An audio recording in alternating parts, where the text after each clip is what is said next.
You're listening to Hurrdat Sports Live. Bryant's right up in him. And Anobi in the corner. Clarkson launches a three and nails it. Fox on Towns. Drives inside. Forces up the shot and knocks it down. Clutch over the top. Castle stripped by Towns. Picked up by Bridges. Ball deflected by Anunoby. He's going to try a three-pointer. Got it! Swinging a high fly ball. He torches this one to right field. Back, and that ball's gone. It's out of here. Marcelo Meyer with his third home run of the season. Just talking about he needs to hit the ball harder, and on cue, he destroys that one. Lifted deep right field. Tavares is looking, and it's gone! A grand slam for Josh Naylor. This one's out to right center. Fowler catches up to it. And Alabama has done it. Their first trip to Omaha since 1999. Celebrate, Alabama. Swings, pops it up. LaChance gets rid of the mask, and Oklahoma is headed to Omaha. Good morning. Welcome in. Hurrdat Sports Live, presented by Next Gen Mail Medical. That's DB. I'm Ravi Lulla here at Hurrdat Sports HQ. What's up, DB? How we doing? Oh, we're all right. How are you? Good, man. Good morning to our streamers. What's up, streamers? Are they YouTubers? Are they are they both? Well, not everybody's on YouTube, Okay. so they're not strictly YouTubers. Just streaming is safe. I think so. streamers safe. Streamers, Like viewers, the degenerates, Got a few of those. whatever you want to call Whatever them. you want to call them, man. I think What's it's that? all right. Good morning. We got the early riser. We got the early group in today. We do. Our guy Bruin Steve is almost always the first one in there. Yeah, he's got to be ready for what's been a fantastic NHL Stanley Cup Finals. It has. We'll talk a little hockey today too. Yeah. Oh, yeah, that's right. We got Eddie Garcia. Yes, sir. Eddie, it's a stacked lineup today. Host of the Puck Podcast. So Shane was busy scheduling guests. Say again? We have two. We got three.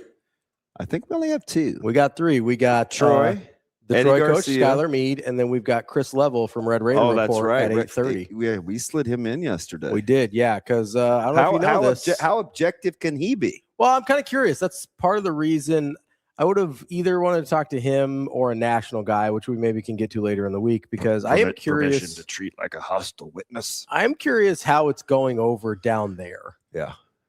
Because, I get that you want your guy to play. I don't know. Do you? I would think, because their season is, I don't know, man. you would think not in great shape if Sorsby doesn't play, because they're counting on him to be the I quarterback. don't know. They just got what's his buckets from the transfer quarterback, which somehow he was able to move, even though he just left school, I don't know, 2 months ago. So Yeah, I don't know.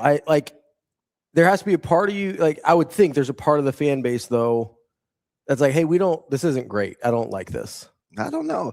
Have you not talked to, I don't know. I think are you not in our group chat? It's very hard, I think, to be impartial if you're a fan. I get it. I do. I don't know, man. Although I feel like, I don't know. We get mad at guys for dumber stuff. Last night I was pretty bothered. By Rico? Yeah.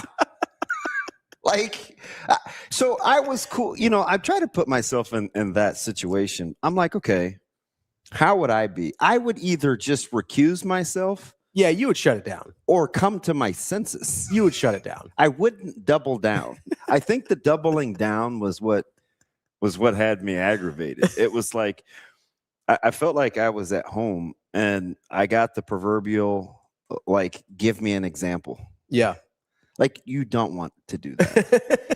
Because what happens is we start majoring in the minors as opposed to majoring in the majors. So I was like, it's emotional. Everybody's crying. I'm just going to let this ride. Mike Brown's press conference was a microcosm of how I felt about the whole night.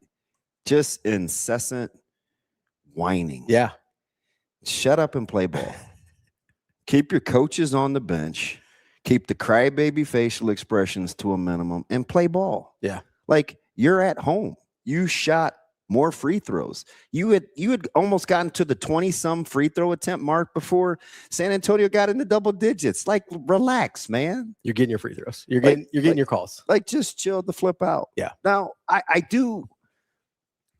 am bothered by a couple things, though. Because I'm not a huge jump on the officials guys, but I do hate going to replay and calling something else. Ooh, yeah. And I felt like there's a couple instances where L3, he's gonna be like, oh, if you can get it right, get it right. And I didn't want to have to come across the table and choke you, so I was like, I'm not really gonna broach this. But then I was like, you know what? Everybody's choosing violence anyway. Like, we might as well just have a violent show. It's like, how was that even up for? Was that being reviewed and nobody told us? Because how'd you come up with that call? Yeah, right. If it's out of bounds, then it's out of bounds. Is it out of bounds and then it's a foul and then he got hit? It's like, yeah, you're not. My understanding is you're not supposed to be able to do that. I didn't think so, unless they're specifically challenging for a foul. If they're doesn't the NFL is very particular about that too. You can only challenge certain things, and you can only look at the thing that's being challenged. I'm like, which I believe is technically the case in the NBA as well. Are you sure? I think so. Like, then last night would have been pretty egregious. Yes. And I don't want to give the crybaby Knicks fans like any more ammo, but I believe, I could be wrong, but I'm fairly certain the rule is the same, where you have to challenge something specific, where it's like, hey, I'm challenging that he was fouled, or I'm challenging that the ball went out of bounds off of them, not us. I don't think it's like, hey, that looked weird. Can you look at that again? Like, I don't think you can do that. Yeah, it's pretty ambiguous. Like, I'm pretty sure that's not a thing you can do. Kind of like Austin and his friends, the duo. Just be like, hey, you can't do that. What? Hi. Hey, Austin, how you doing this morning? He's on punishment. If he wasn't, what did I do? If he wasn't on helping me out next week, I would be. What did he do? I didn't do nothing. I don't want to talk about it. He's trying to get ready for a wedding. He's got to do what he's got to do. Was it the honey packets? No, that was very weird. I think it was maybe a kind gesture. We were just talking about honey yesterday. No, the key is to find syrup, though. Yeah, I know you can find syrup in that. It's the like you're talking about like ketchup packets, but it's syrup. Yeah. I've seen the cups. Mm-hmm. Yeah, the cups exist. I don't know. This is basically just DB here for syrup. I mean, I'm not. I don't really want either. I feel like I want syrup to be equally represented. A big socialist guy. I get that from you a lot. Oh yeah, yeah. Austin, it's okay. I'm not gonna get into it. You are very, just a good hard worker. I grit my teeth. It's fine. You gonna be okay? Yeah. I was gonna leave Austin alone, and then I said his name, and then all of a sudden I almost went in. But I'm not going to. Keljan, we're talking about like maple syrup, like pancakes. What's he talking about? He said if we're asking about maple or high fructose, but I've never seen that come in like regular packages. Yeah, you guys were telling me, and I'm sure you're right. You guys were telling me that honey has always been the originator of what restaurants like to delve out with their biscuits. That's my understanding. I've never seen it in biscuit. I've never seen syrup on biscuits. Yeah. Apparently, I was talking to Rico, though. Apparently, it's a thing. Yeah. I don't know, man. Rico's got to earn his way back into a guy that I can listen to. He had a bad night. I'll say this, though. What's that? I said tricks in 6. Mm-hmm. If San Antonio wins game 4, they're winning the series. I would agree with that. It's a pretty big one for the Knicks to get. Because they probably should have won 2. It's must win, and they're a little melty. For the Knicks? Yeah, they're a little melty. When Stephon Castle looks like he's the only one with some sense, and he's a kid. That's a terrible sign. It's a strange sign. Yeah, he's also not even the one on the Spurs that I would count on having the most sense most of the time. Well, who would that be? Wemby already told you that Castle's the most mature. That's fine. I don't love his decision making a lot of the time. Yeah, but from a facial expression standpoint, yeah. From a temperament, Yes. Cat, lock it up. I just mean my man walked offensive. to the free throw line and nut cutting time like Didn't give a what. and Can we also like I was super impressed by that. Who's the guy for San Antonio? It's not Fox. No, although he is the guy that has to make some of the plays sometimes because skill set wise, he was running out of options till he hit that crazy pull up. He was. He had a couple plays in the fourth quarter. He did the split earlier that I was really impressed by, and then he hit that pull up that kind of sealed it for him. I felt like that was sort of the last one, but he from a skill set standpoint, he's one of the only guys they can really count on to do that, and obviously he's not. I don't love that, and they don't really like to play that way either, right? No, because even when you get the ball screen, the high ball screen, it always originates with Wemby. I'd like to see him play that out a little more if that's what you're going to do. Like, that's just a sucky way to always initiate your offense. I don't love their offensive philosophy. I don't know if it's a coaching thing or a player skill set thing. I don't.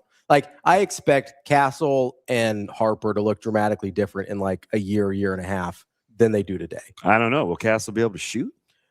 Well, I expect Harper to look different a year and a half from now than he does today. Listen, I rock with Harper Jr. I know. I think he's going to end up being the second best player on the team. I just couldn't believe he kept shooting. He has to, though, doesn't he?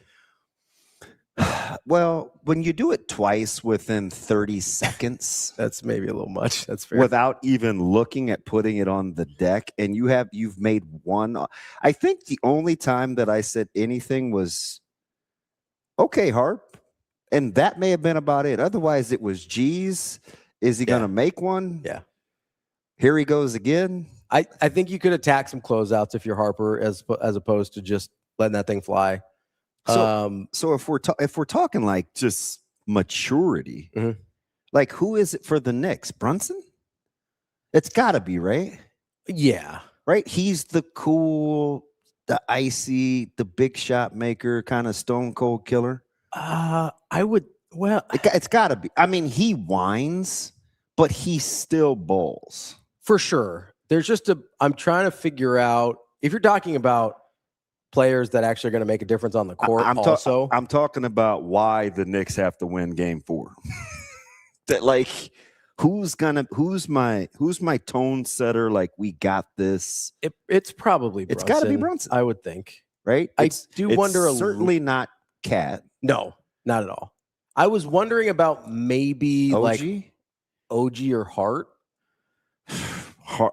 Do you listen to Hart sometimes? Yeah, he's nuts. Hart's one of those guys. I was trying to think of a comp of a guy that I've played with that it's like, okay, that's just him, but it still drives you like I don't think I could go get coffee with Josh Hart.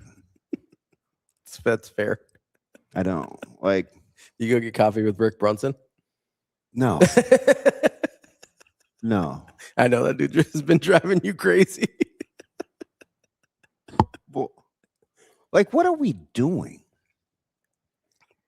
I don't know. Maybe after like a certain age, your dad shouldn't be coaching you anymore. I don't know. It seems weird.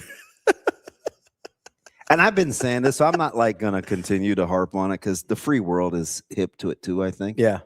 Because I didn't realize, like, I don't know what I said yesterday. I was like, weird, Rick comes off the bench and everybody piled on. So it appears that everybody's hip to Rick Brunson being an AAU coach. Yeah, his antics. Yeah. But that's how they play, though. Sure. No, I get it. I just like somebody's going to have, I mean, for the quadrant of Knicks fans here, they better win Game 4. They better win Game 4 because the Spurs don't even play smart basketball. No. And somehow it's 2-1. Like, the Knicks clearly look like the better team. Yeah. But I feel like Game 4 is must win. I never, as I'm watching them through this series, and honestly, through a lot of the year and certainly through the playoffs, there's times where I'm just like, I don't know how they're going to get to 100 points. You know, like I mean, they have to hope some of those horse shots go in. Yeah, I mean, you saw the one with Castle yesterday where it's just like, well, I guess that's just going in. Man. Didn't Maddie hit us with the LMFAO? So the push booty jumper drives me. Dude, it's so bad. It drives me crazy. You know it's what he looks like? He looks like somebody that got cast in a movie about basketball that never played basketball before. They're like, oh no, it's like, and for a guy with such good body control, yeah, it's wild. It's like you never figured that part out, man. Yeah. Even to look function, like, you know, I do like his demeanor though. Sure, temperament's great. I think that's why they like him. And defensively, I know people think he gets a little handsy. Something like defensively, he's got the right temperament and he's got the ability to back it up. You know, he had a huge block down the stretch that was, I think, on Cat that was really important. And like, so there's a lot to like about Castle. No, Juan, I hate coffee. That was probably the main reason I wouldn't go get a coffee with Josh Hart, but I wouldn't go get a Blintz, a bagel. You wouldn't go get a ice cold tequila with Josh Hart. He could drop me off. You want to be in the car with him that long? Like he could get me on the corner because listen, man, I've spent enough time in New York to know that's not a very nice place to. Especially, I can't. You guys were there for like 2 weeks, weren't you? Man, it seemed like 2 years. It did. It's so many people and so crowded, and I walked everywhere unless I was on the subway. So it was a lot for me, and the city smells, so it's very. Just deal with it. But for all those businesses and stuff that had to shut down, that would be like, so remember when, do you remember 2001? Yeah. Nebraska College World Series? Remember when Bush threw out the opening pitch? That would be like Zestos having to shut down like 4 days or 4 hours in advance, or Paulie's or something like that, where Rocco's now, like, yeah. What do those businesses do?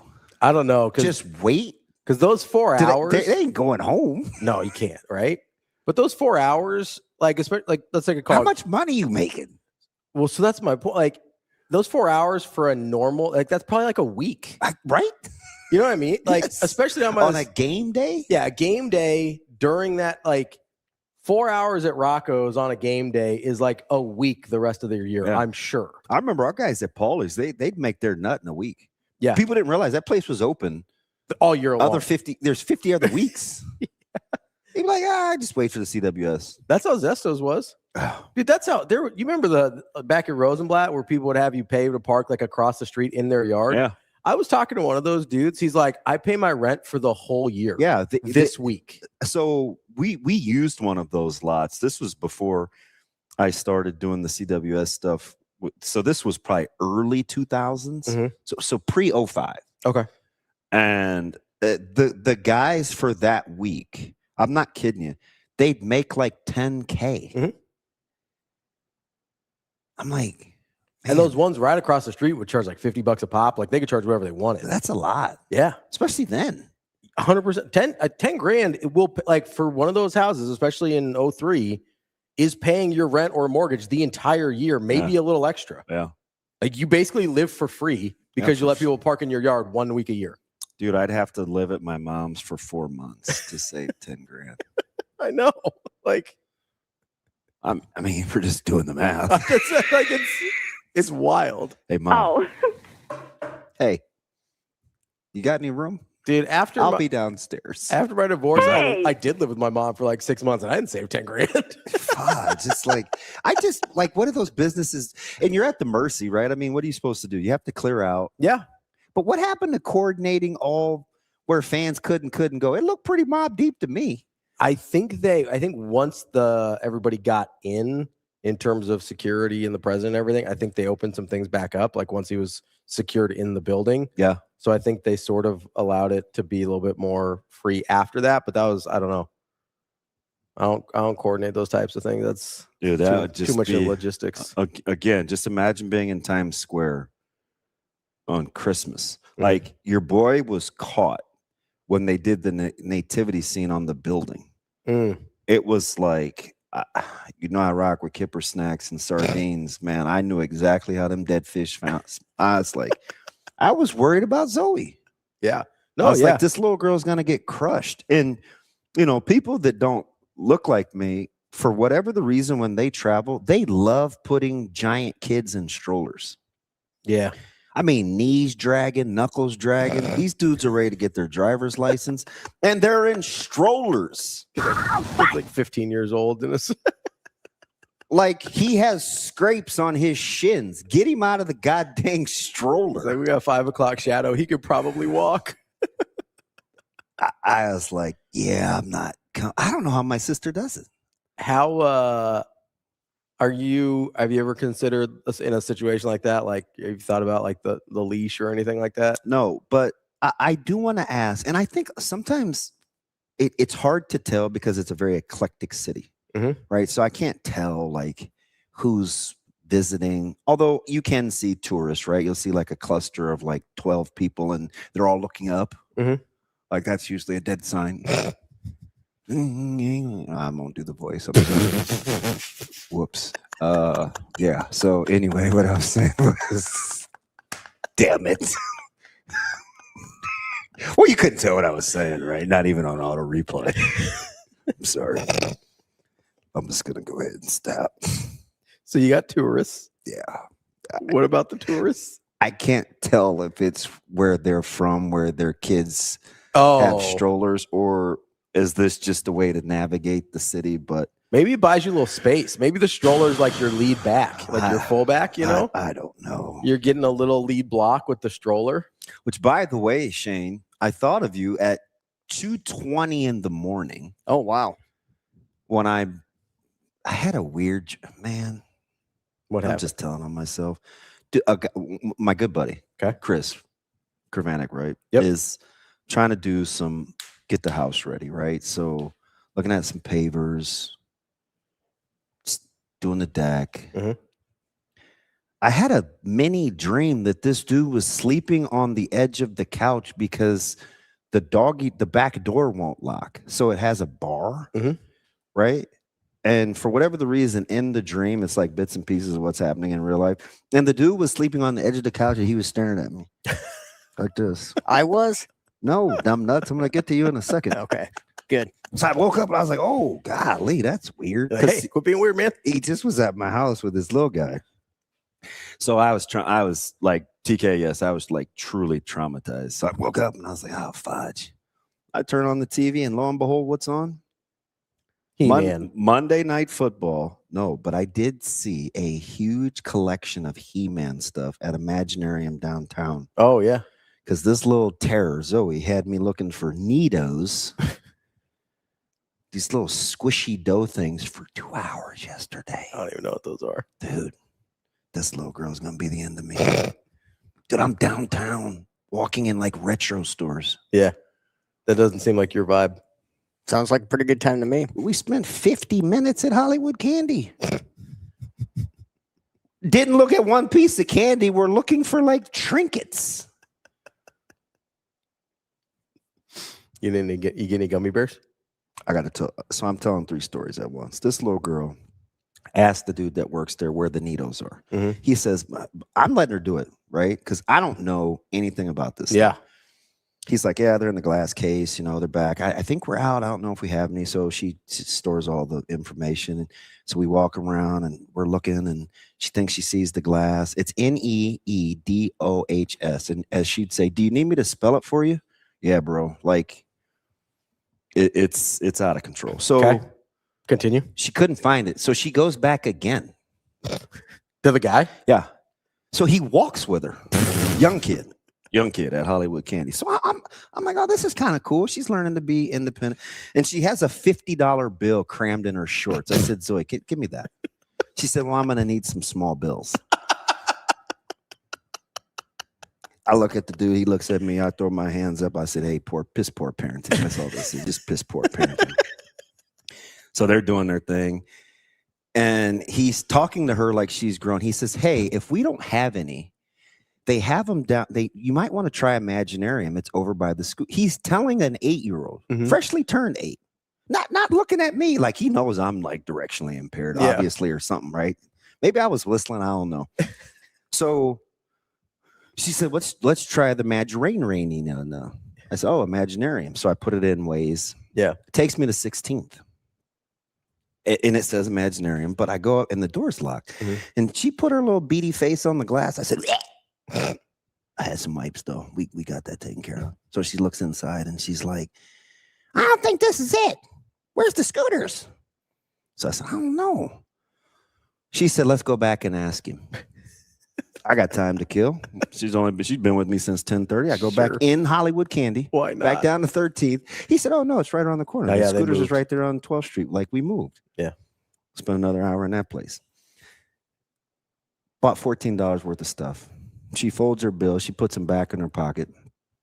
Carrying on. Doesn't want to open them until we get home. Okay, fine. I go do your thing. Anyway, I get back to this story. 2:20 in the morning on NFL Network. 1987 Monday Night Football. Who's playing, Shane? Raiders, Seahawks. Raiders and Seahawks. Boz versus Bo. That's what they called it. It even on the coming back from the it was Boz versus Bo. Bosworth sucked. Oh, he must have been off the good because he even looked good. Bo didn't stop until Tacoma there. So, the funny thing is like he had fumbled and dropped a couple of swing passes in like the first quarter. And I was like, yeah, man, this dude's kind of over. Nah, he ain't overrated. He just, man. Isn't Kenny Easley like an HOFer? If he's not, he should be. He was getting cooked. Yeah. Falling down, big pads. Bo looked like trash in his gear. The long sleeves, the bar on the helmet. He had no fade, no line. He looked like homeless. Why is Marcus Allen being used as a lead blocker for 80% of that game? If I was Marcus, I'd have been like, yeah, man, I'm out. It was 1987. He wasn't even in the doghouse yet. But he's lead blocking out of split backs for Bo Jackson. Yeah, that's weird. Wild. That's wild. Team player. Listen, the Raiders were coming. Do you know how many games the Raiders had lost in a row that night before going into that game? Oh, probably a lot. Because they were totally on the downhill. They're on a 7-game losing streak. They were on a skid there. Thank God they had all-time great Bo Jackson to pull him out of that. Mark Wilson blew chunks. Pretty deep ball. But that guy couldn't. And he started out like 10 of 13. I mean, he was cooking. I was like, God, the Seahawks suck. Like the tallest quarterback ever. Kenny Easley is a Hall of Famer. He only played 7 years, though. But he's a Hall of Famer. Interesting. Yeah. 81 to 87. That was the whole career. Everybody makes fun of Boz getting trucked. Easily, he got a footprint in his chest, too. He got some of that work. I mean, right in the middle of the 4-5. I was like, huh. But so, back to the Knicks. Back to the Spurs. Yeah. Don't you think the Knicks are the better team? At this point, yes, I do. Are you with me, though, that if they lose game 4, they're losing the series? Yes. Is that a hot take? No, I don't think so. I think despite the fact that... By the way, if you guys know where they're selling Nidos or the little squishy things or whatever, like, hit your boy up. Yeah, Juan was saying that they're basically sold out everywhere. Ooh. I think Juan's active. I think it was Juan. Juan, can I put you on that? Juan's like, look, man, I got a real job. I ain't trying to help you out. But please, Juan. No, I like, despite the Knicks being up 2-0 going into last night and looking like the better team, I like San Antonio easily could have been split coming out of the first two. And they easily could be up 2-1 right now. I do wonder how much. Hang on, Scott. We need to take a roadie. Man, Scott. We're gonna drive to Louisville. TK, no, NEEDOH. Yep. Not like neat-o, like Neato, like Neato burrito. No, Neato.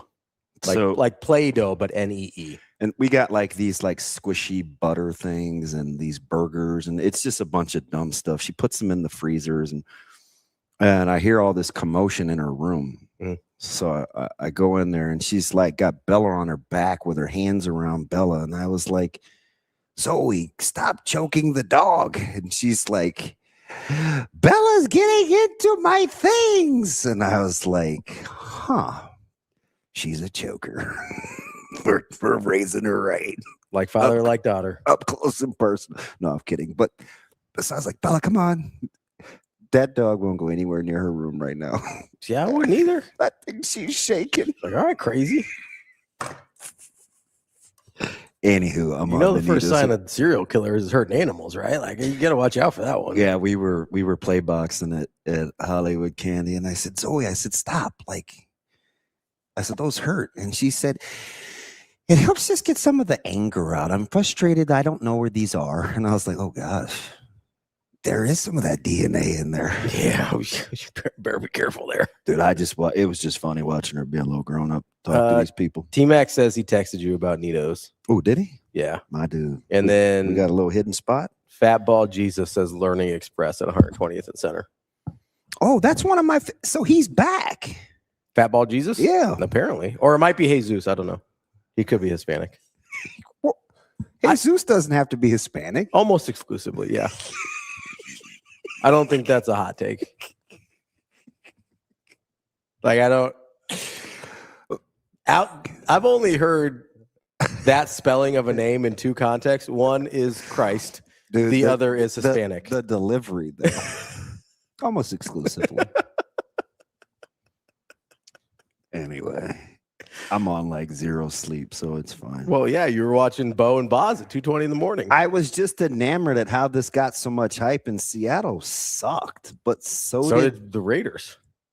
Dude, you're talking about like this is a microcosm. Sean Jones, Greg Townsend, like Greg Townsend was pretty Who good. was the Now, but he was a Super Bowl champion. Yeah. But you got to remember though, they were coming off of the 83 season and they kept that team too long. They kept all those guys too long. Yeah, they were old as dirt.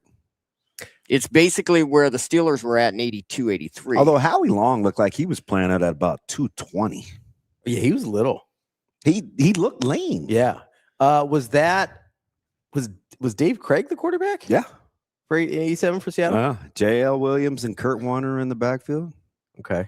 I didn't realize. I forgot John L. Williams played with Neil Anderson at Florida. It's a nice little backfield. Yeah. That game, though, is sort of like a microcosm of Bo's career, though. Just spurts. Spurts, and also not what we remember it as. So here's the funny thing about that. And I don't think this is just maybe it is just me. Aesthetically, it was not pretty. Bo? It was just brute force. Yeah, it was violent. It was like, violent. No moves, no fluidity, just that's how I feel about LeBron. Big, fast machine. That's how I feel about LeBron. I hate watching LeBron. Like I don't and I agree. I can acknowledge how good he is, how great he is, however you want to put it. I'm watching Kurt Warner. Yeah. And I'm like, he's the better runner. Like I like how that looks better. Yeah. Even though I could never pull off the neck roll, and I tried in high school. The neck roll. I used to watch Clinton where that's a tough look. His looks sweet. His collar. It either looks awesome because he had a big Eric Dickerson poster on his closet wall. Oh, so he's a big neck roll guy. He liked E-Dick. Yeah. And his looks sweet. And I was like, I want to be like that guy. Let me see how I could do it. Mine looked crazy, man. It was hanging all off on my gear. The sleeves were too long. I was still wearing forearm pads. Like the neck roll is a huge hit or miss. Like it either looks awesome or you look ridiculous. Yeah, everybody was wearing them. Yeah, last night. It was big in the 80s, I think early 90s too. Because what wasn't old boy in the Friday Night Lights Permian? Booby Miles, I think he had the neck roll. Did Booby wear the neck roll? I think so. I don't think so. Booby wore the neck roll, yeah. Yeah. Well, you do speak. He's still worried about why I'm mad at him. It's not because that stash is getting worse by the day either. I think it's actually coming in nicely now. No. Hey, can you do me a solid? Because you're starting to kind of look like your boy over at those other people you sleep with. Give me a little here and then see if that thing will connect. It won't. Yeah, no. It so only goes here on the chin. Yeah. what about the soul patch? Are you big keeping soul that, patch guy? or like So we talked about this last week. Unfortunately, it turns into like the Egyptian pharaoh where it just goes straight down. So I got to be very cautious of that. man? I'm trying to be as politically correct as I can, so I'm trying not to be canceled. So just Do you remind me of a dude? Again, late night television. I can't remember. He was a police officer and he ended up getting on steroids and he abused his wife. It was like the somebody Jokic story. oh, His name was Dennis. But the dude in that movie, Jimmy Neutron, had the same facial hair you did. But this movie was like made in the 80s, I think. mustaches were big in the 80s. They were. What was the name of the lady that was the star, I think, played on Charlie's Angels? Is it the Dennis Jokic story? I don't know, whatever he was a juice ball cop and he ended up being an abusive turd burglar, but the lady was in How do you Charlie's spell Angels. Jokic? J or Y? It's with a Y. Maybe it's the Diana Jokic story. Was it the one with the black hair? Well, yeah, he had black hair. She had black hair too. Yeah. But I don't remember what her name was. I can't remember what it was. Just Google like The Donna Jokic story. Yep. Cries Unheard. Yep, that's what it was. Go to images in the movie. Just go to images right here. You're terrible with Google. So the dude that played the guy in the movie is giving me Jimmy Neutron vibes. Okay, let me see if we can find. I'll send it to Austin to put up on the screen. Just be careful with how you trim that mustache there, Austin. You just gotta be careful. I can't. You're kind of far away from me, but it doesn't. Maybe it just looks worse. Oh, my man Lupe. Hey, Lupe, Five Below. That's right. But we go there every day at like 10:20, waiting for the shipment. I'm dead dog serious. Is it this guy? Oh, that was so long ago. Yeah. The movie, you gotta just go to the movie. It's fine. But I'm just telling you, it looks like Austin. Lupe wanted to crack the bottle open the other day, and I didn't go back over there. It was a weekday. I'm gonna be honest. This seems like a really bad movie with pretty bad actors in it. Most cop movies in the 80s were pretty bad. Unless they're like buddy cop movies. Who was this Charlie's Angels lady that played in the movie? I got Hillary Swank. Is that it? No, Jacqueline Smith. Jacqueline Smith. Oh gosh, she didn't age. She has the Michael Jackson. What's wrong with the surgeons? I mean, she's 80, man. That's a Michael Jackson nose. She's 80. Okay, sorry. It just doesn't make it look any better. Just say you can't be like she didn't age well when she's 80. All right, DB, the movie you're looking for is Cries Unheard, the Donna Jokic story. Uh-huh. It's a TV movie from 1994. So it's 94? Yeah. God, it was grainy. It seems earlier than that based on the styles that I'm seeing here. Yeah, so The TV movie doesn't help. the guy that played Dennis in the TV movie looks just like you guys had the same look. Oh, Brad Johnson, former quarterback. Different Brad Johnson. Florida State great Brad Johnson. He's so special. Minnesota Vikings great Brad Johnson. So special. Tampa Bay Buccaneers great Brad Johnson. Shut up. Panther legend Kelvin Benjamin. How How many of Brad Johnson's teams can you name? Okay, we have Redskins, Buccaneers, Minnesota. That might. I mean, he played for Florida State, but that doesn't count. Sorry, I meant Josh Johnson, the other Johnson that played for every team in the NFL. Those are too many Johnsons. Gosh, that's probably way too many Johnsons. It might be double digits. Oh, it's definitely double digits. I think it's like 14 now. I think it's literally half the league. You want me to look it up? Yeah, I think. Josh Johnson football. There's a ton of Jets, Browns. Why would you look up football? Why wouldn't you just look up Josh Johnson NFL teams? I did Josh Johnson football teams. I'm only going to do teams in which he has recorded. Although Jimmy Neutron, stats. he is notoriously a terrible Googler. Google me. He does it the hard way. Yeah, but when I get to the answer, I have the answer. So okay, it just may take about 7 years. Yeah, but I'll get it. I also have the answer. Tampa, San Francisco, Cleveland, Cincinnati, New York, Jets, Colts, Bills, Ravens, 3 different times. Bengals are also 3 different times. 49ers are 4 different times. New York Giants, Houston Texans, Oakland Raiders, Washington Commanders, once as the Redskins and now as the Commanders, Detroit Lions, and the Denver Broncos. So that is 1, 2, 3, 4, 5. I'm sure 6, Jimmy 7, 8, Neutron, 9, you just 10, Googled 11, how many 12, teams did Josh 13, Johnson play 14. for, and it gave you a number, right? Did I say Yes. 14? Yeah, I was just. He wanted to know what teams they were. Rico asked what teams. He said, "How many can you name?" So sure, but I just wanted to know the number, which was about 5 minutes ago. I told you it was 14, and I was right. And now you know which ones. Google me. When you feel like just being like this right here this is vintage L3. Arms folded, smug look. I landed the plane. You want to give me the middle finger? It's fine. Go ahead. I mean, we were talking about Brad Johnson. I don't even know why we were talking about Josh Johnson. I mean, just the demeanor. Although big San Diego guy with he was the reason John Harbaugh got kind of his start. John Harbaugh was his coach at the University of San Diego. Yeah, That's how he got the Stanford job, is because Josh Johnson was balling. Yeah. Do you guys have like a favorite all-time backup quarterback? I do. I loved when Chase Daniel would get in a game. So Like it was the best. this dude had a meltdown yesterday on TikTok. Mhm. Well, actually, it's probably his pod because he had some incorrect information about Sorsby, and the comments were blowing him up. And Chase Daniel goes there. He is notoriously a guy that will clap back on social media. I was just there for the comments. I mean, he mixed up the judge, right? He forgot that the Texas Tech judge recused himself. This guy was from Houston.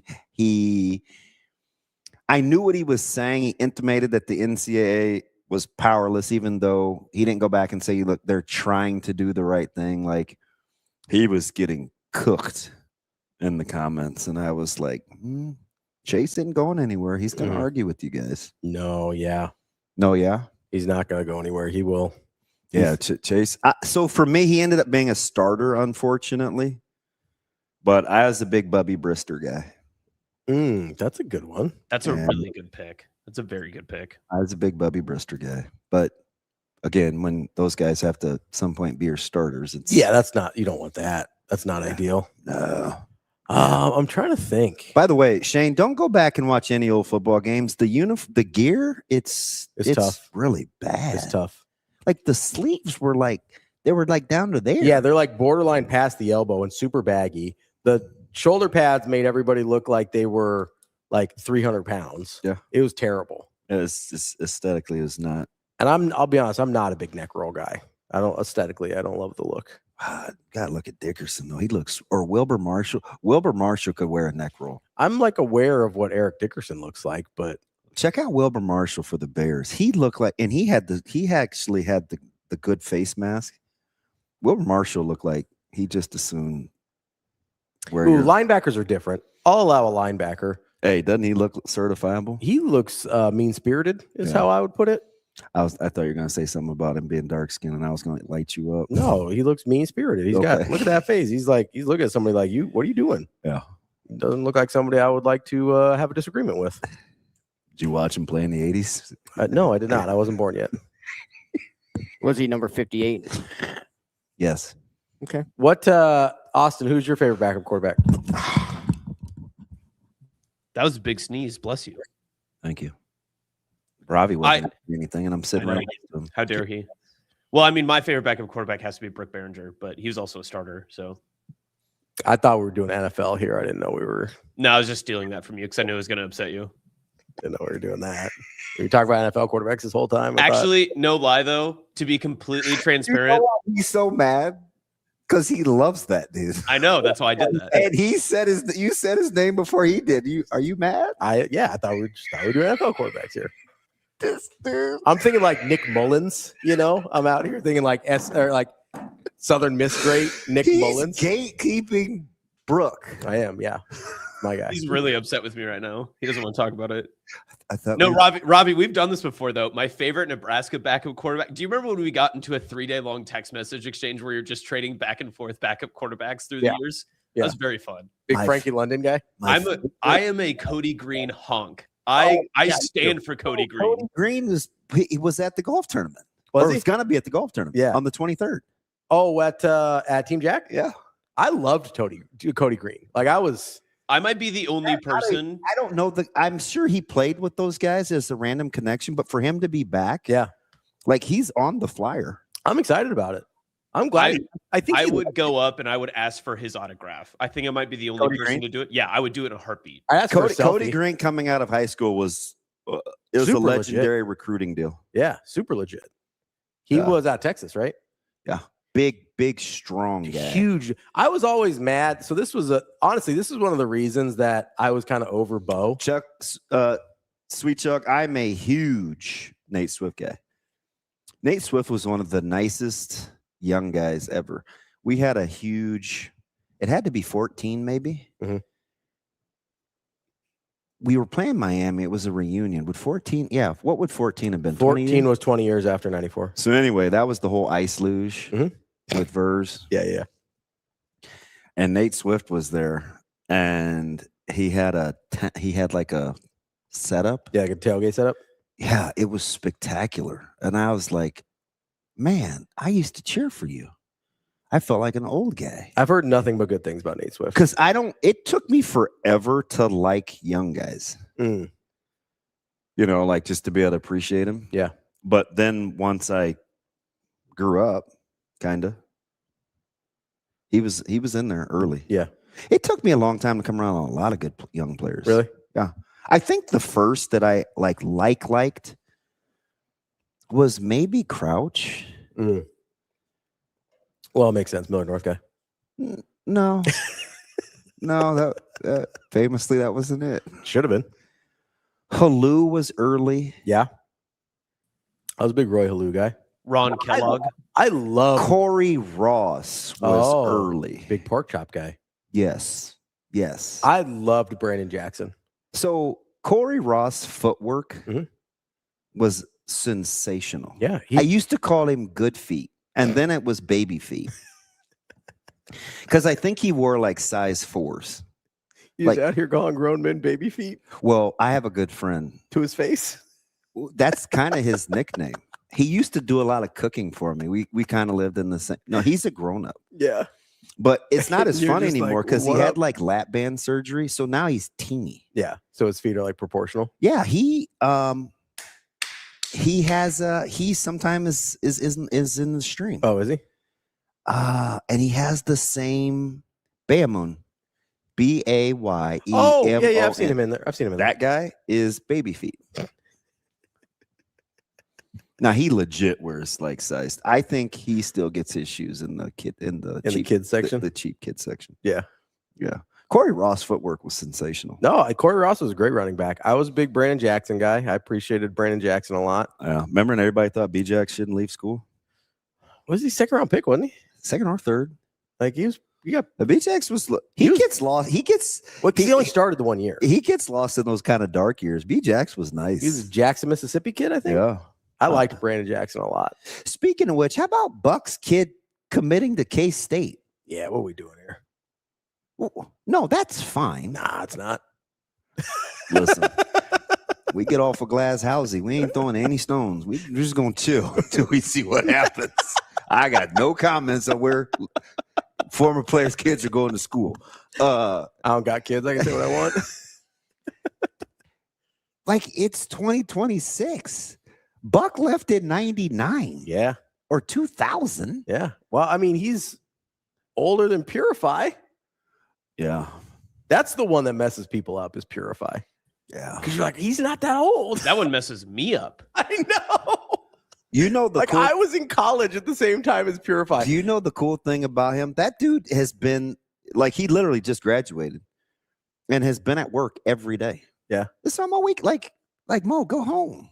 Nah, man, I'm in the deal now. Gotta get that work in.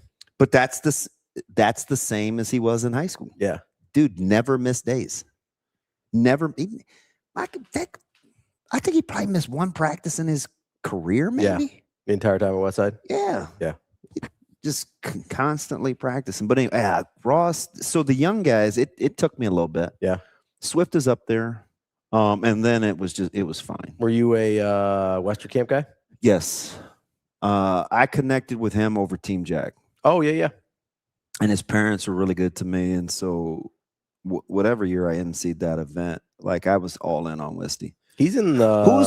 Who was the guy that I really liked, Shane? And we had him on the round table, and I wanted to give him a hug because he hated Iowa.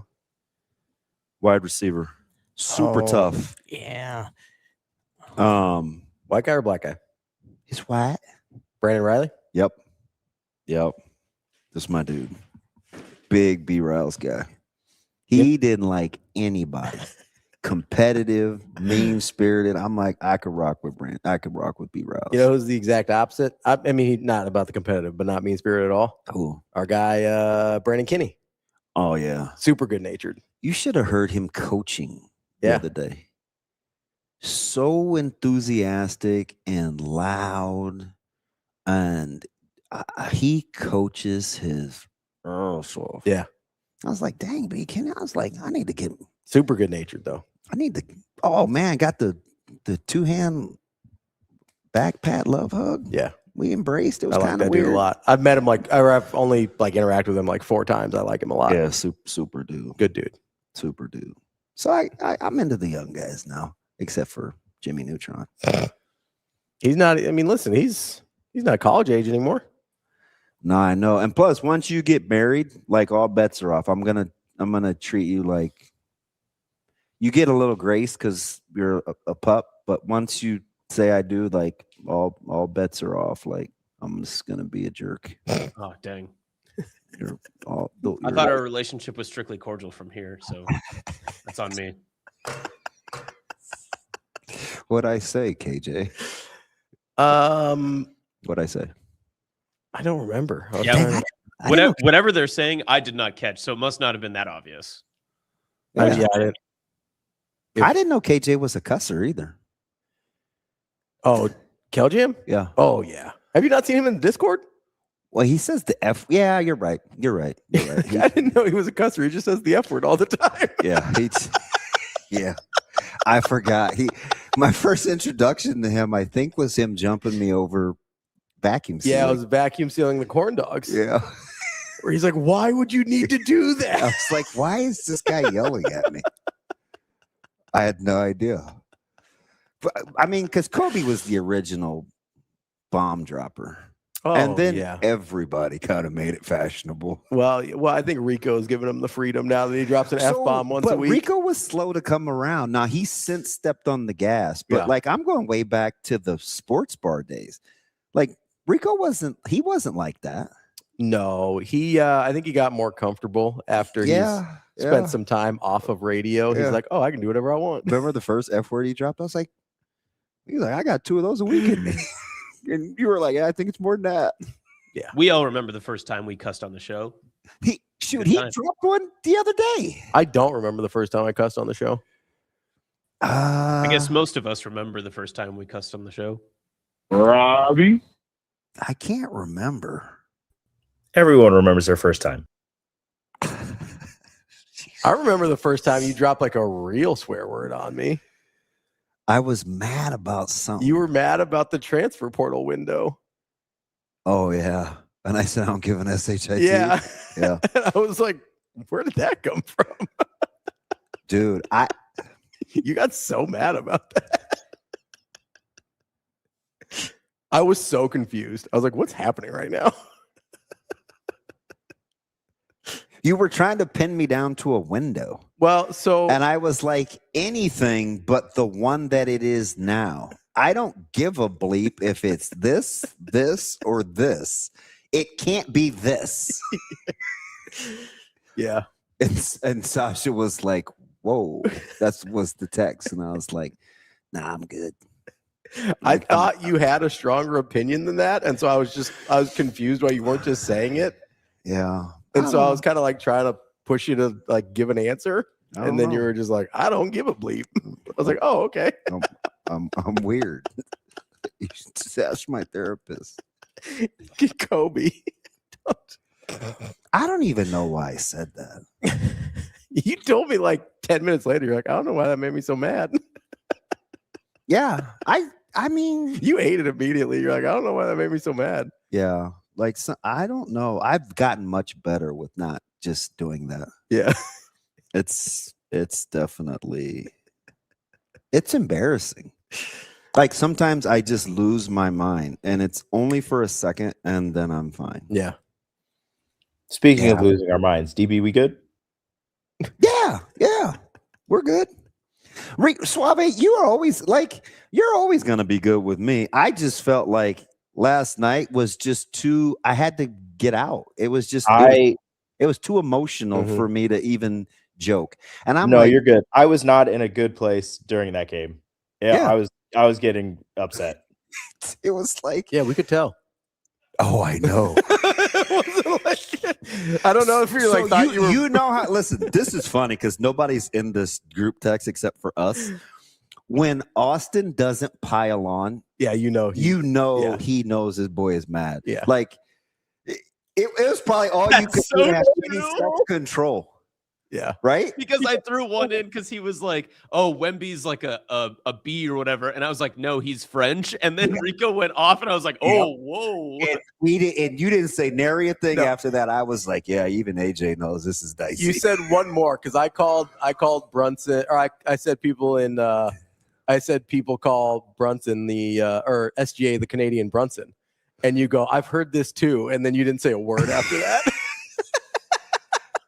And not to pile on, because it is, again, game 4 is critical. But let's not sit here and act like watching Brunson is it's not more fun than watching SGA. This was the thing that Jess... They're the same person. This is the thing that Jess got... I don't know about all that. Almost mad at me about. Jess Cootie. Yeah. She sent us that video, right? About like all the stats or whatever. I was like, Jess, this isn't an SGA specific thing. I was like, I hate everybody that does this. She's like, oh, okay, we're cool. I was like, I hate Harden. I hate that Luka does it. I hate that Brunson does it. I hate that SGA does. Anybody that plays like that, I'm out. And she's like, oh, okay, that makes sense. We're cool. It's just not, it's not fun to watch. No, I hate it. It's terrible basketball. It's terrible basketball. And you know me, that's almost the only thing I care about. It's like, is how it looks. That's just Brunson for the first 3 quarters. In the 4th quarter, he doesn't flop. He just goes off. Which is, so, you know what? Quiet as kept. Like, I think that's what bugs me the most. Is that, he doesn't have to play like that? Because I know he's capable of just playing ball. Just playing ball. Like, he always has this magical line of demarcation and nut cutting time where he's like, all right, enough of the BS. Yeah. Like, all the time. I've seen it 15 times. You know what would make 4th quarters easier? If you played like that all the time. Right? It's like, or the grimacing or getting off the ground like, oh, nah, man, it wasn't that hard. No, like, just get up, go play. Go play ball. Yeah. And then at least Wemby had an excuse. A skyscraper falling down. Yeah. He probably got he the still old gets up relatively fast, though. Yeah, for a guy maybe if your teammates didn't push somebody into you, you wouldn't have that problem. Oh, God, here we go. I thought it was clean. Also, the foul that got called on the other end, Mike Brown.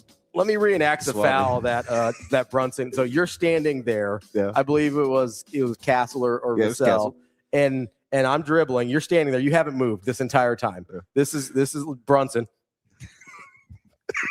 And one. What? Like the defender's not allowed to stand there anymore? It's called initiating contact. Yeah. The defender has a right to a space, Rico. No. Let's take a break. We're going to talk to Troy baseball coach SKYLAR MEADE here in just a minute.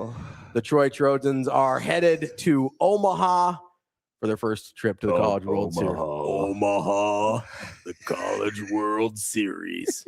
Every pitch. We'll be right back. More Hurrdat Sports Live. Going on next.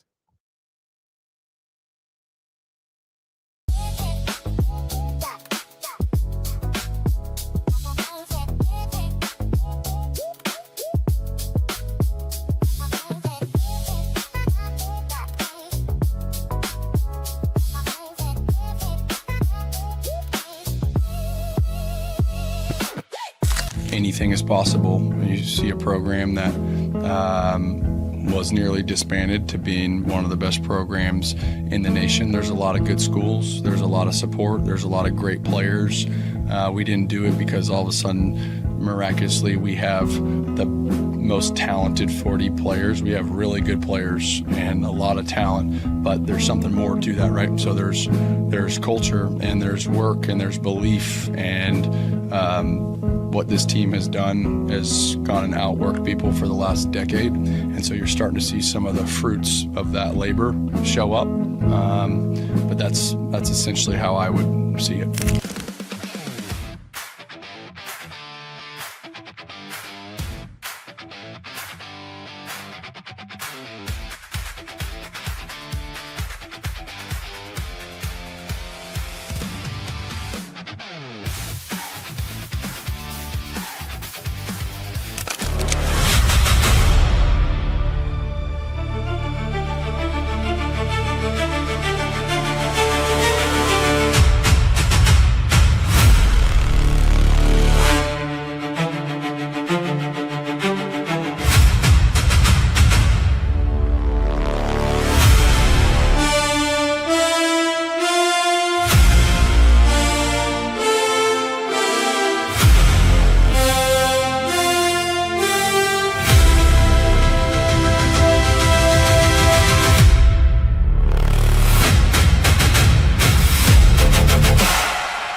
We're excited for our team.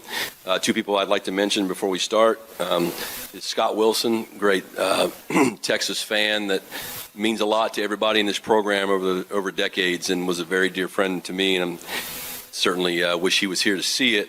But we have a picture of him in our locker room that we look at every day, and he's really one of the first two people I thought of after we won that game. And of course, the last one, just for me personally, is Coach Garrido. 17 years ago, that was my first super regional on this field, and I remember how that felt to lose, and then of course won the next one. But I miss him and feel his presence all the time. But certainly excited to win the game, and very proud of these two guys, very proud of our entire team. Looking forward to getting Omaha.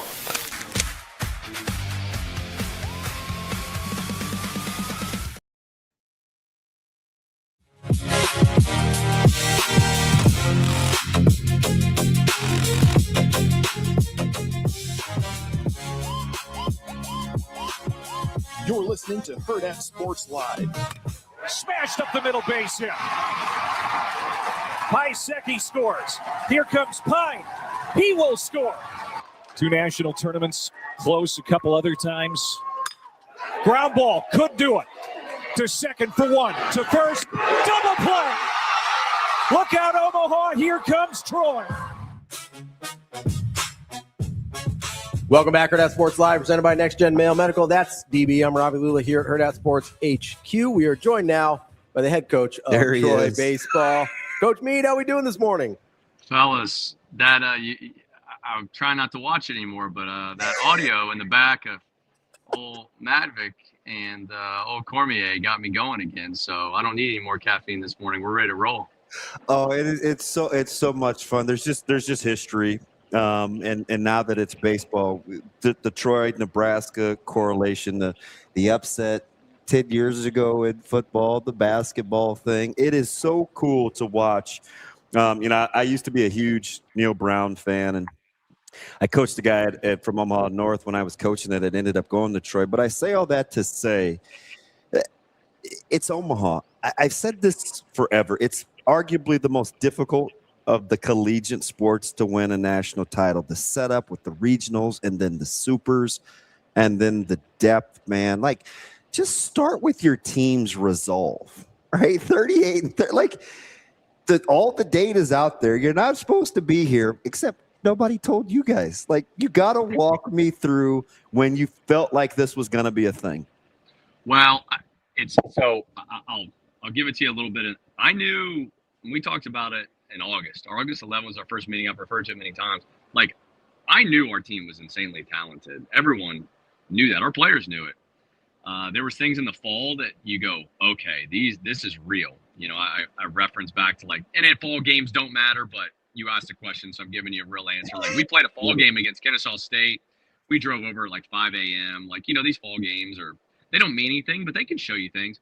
And Kennesaw State's got an awesome program. And we went over there in a doubleheader, won 32-5. We hit 10 homers. We like punched out like 35 and walked like 5. You're like, I had a scout, longtime scout I trust, Kevin Burrell, been in it forever. He's like, dude, you guys might be the best mid-major team I've ever seen in 33 years. I'm like, oh, wow. Like, thanks.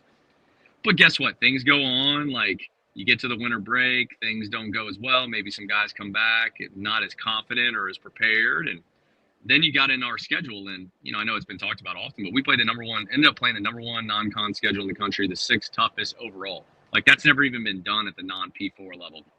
And so there's some struggle that happens, right? We traveled a lot. We played literally in the SEC on the road all the time. Like, we did a lot of things, but I think it hardened us.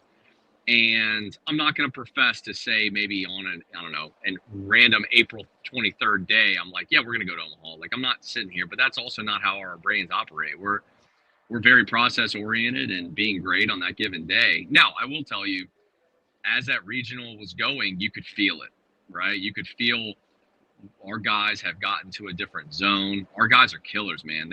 Our guys act like football players. They're absolute maniacs. They love to compete.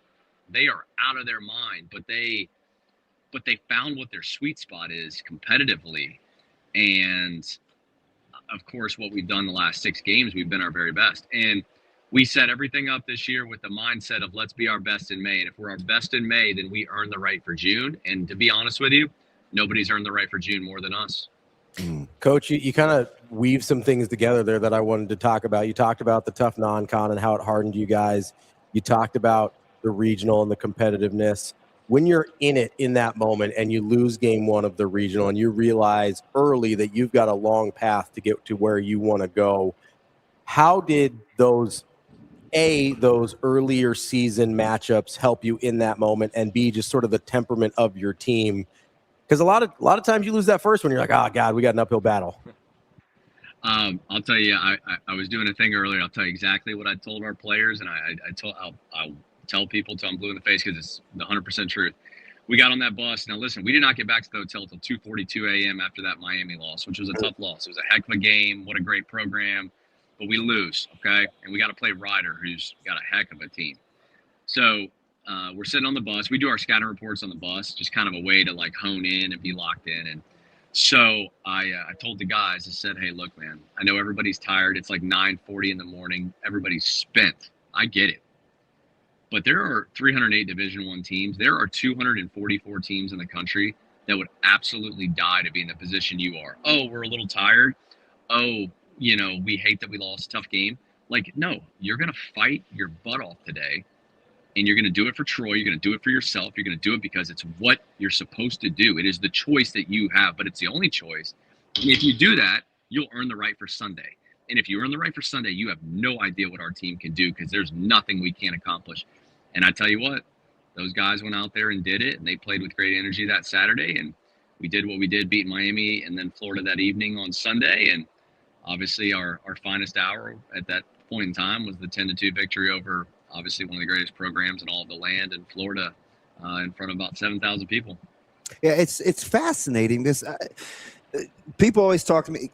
My background is football. Baseball is actually my first love. I think it was the sport I always tell my family that I was better at. My kids don't believe me.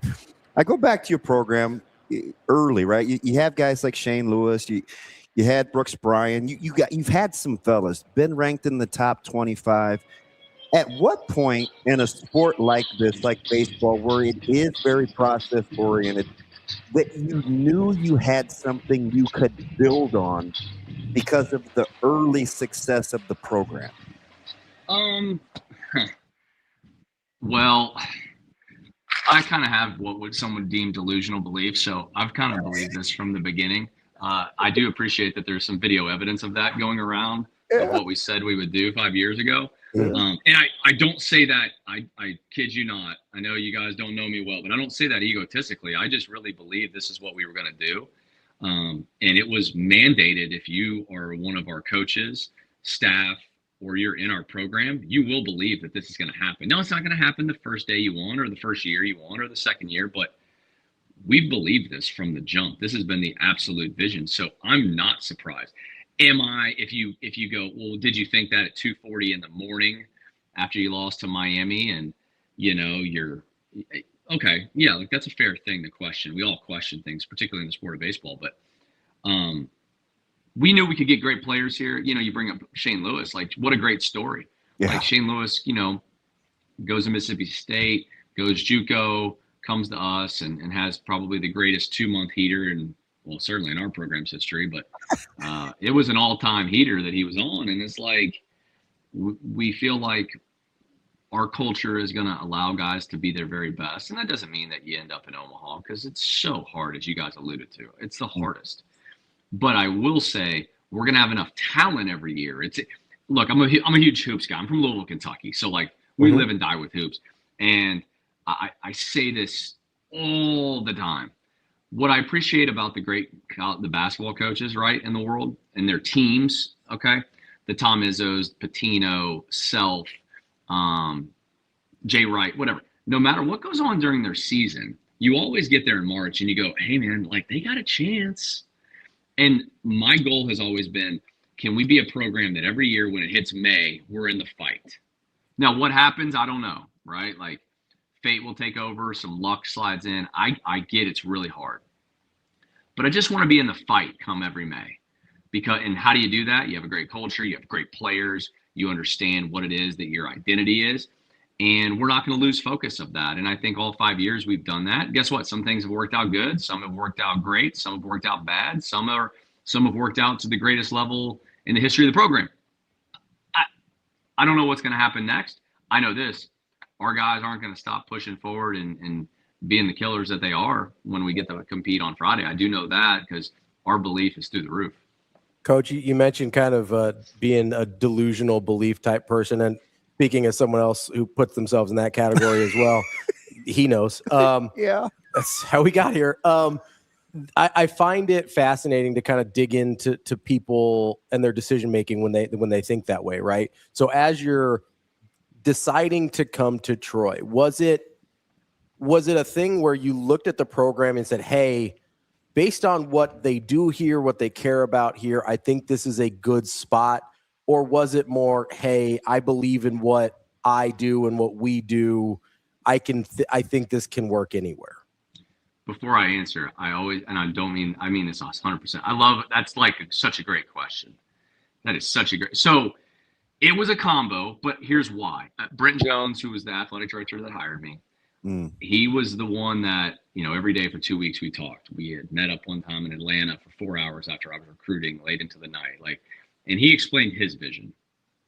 I, in turn, gave my vision. Now, I'd never been a head coach, so my vision is a first-time vision. Let's just call a spade a spade. You can either take it in at face value or you can go, is that a pitch? And my thing was, of course, I've always wanted to be a head coach, all right? But I would never say that, and I know the 4 people I worked for before would probably agree to this. I was not head coach hungry where I was going to just take any job to, quote, be a head coach, right? I wanted it to be the proper spot. Now, look, at the same time, beggars can't be choosers, right? I'm not going to sit here and go, hey, you know what job I would like as I'm the pitching coach at South Carolina? I'm going to wait till LSU opens. I'm going to go ahead and take that. That's just not how the world works, right? But I just felt with the new facility coming to Troy, the vision of our chancellor at the time, Dr. Hawkins, and of course, athletic director Brent, who I, alluded to, with the stadium coming, the location of Troy, the history of Troy, what I felt like myself and my group of people would bring to the table, I was confident we could do things. And I'll give you a funny story. So we lost. We went 1 for 42. We were bringing in every kid in the world that first fall, and we got no's and no's and no's. And oh yeah, hey, listen, it wasn't all sunshine and roses, trust me. But I give this, and I don't say that. Look, maybe I am petty, but I don't care. You're talking to the king of petty to my right here, Coach. You guys are probably picking this up the first 15 minutes. That I'm a receipt keeper, but there was a kid that we were recruiting hard, and he probably should have chosen us just based on a multitude of reasons. Now, I'm not saying that you should. Every kid is entitled and family to what they do. And I never fault a kid for making a decision, but I felt like this is a great fit of this kid. And I remember the kid had said something when he chose another school. And it's funny how you can connect dots, but he was told by some people and some coaches he valued. They said, hey, I really like the new guys at Troy. I think that they will get it turned around, but it's going to take them a while. And we said, okay. Yeah. And we remembered that. And when this thing flipped like that, we said, we got to keep that, as I had said in a press conference at the end of my first year, we believe we're a rocket ship and we are going to absolutely rocket quick. You just better make sure you hold on. And I've always believed that. And I'm not saying we're perfect, because we're not. There's still a bunch of things we can do better in our program. But I also didn't tell lies. Let me connect the dots here, just because baseball is such a tight-knit community, and everybody knows somebody. And of course, you got the opportunity to work for Coach Kingston, who is right down the street from us at Creighton now. And I think that first year in 18, South Carolina did make the regionals the previous year. The very next year, you guys are playing in the Supers. It's 2018. I think you left in you started in 2020. You left in 2021. Talk to me a little bit about, because Coach Kingston has some similar thought processes. I listen to his pressers a lot. He's got a ton of history. I know he stole you from Michigan State. What's kind of the correlation there, if any, with Coach Kingston and what you learned previously when you were at South Carolina? Well, I've known King a long time. I was at Eastern Illinois in 2009, and we were really good. We were nationally ranked at Eastern Illinois, which, if you go back in the Rolodex of schools being ranked, that's a wild time. But we were awesome. And King was the head coach in waiting in 2009, and we played against Illinois State, and we beat them like we were beating everybody that year. And when he became the head coach, I actually reached out and I said, hey, I would have great interest in your pitching job. And he's like, hey, man, I appreciate you calling. And what you guys are doing there is awesome. But I got a guy. And I'm just telling you, there's nothing to converse on. I got a guy. I said, oh, okay, awesome. Like, I had to reach out because, I think highly of you, what you did at Tulane. And I think you guys are going to do good, whatever. So that was our initial deal. And then, you play against each other. You compete against each other when he's at Illinois State. When I was at Michigan State, we went down to play at South Florida when he got that thing rolling. And of course, I'm so fortunate that, he hired me in the fall of 17, obviously going into the 18 season that you alluded to, where we lost in game 3 to that great Arkansas team in the Supers in front of about 14,000 people, but we pushed them to the brink.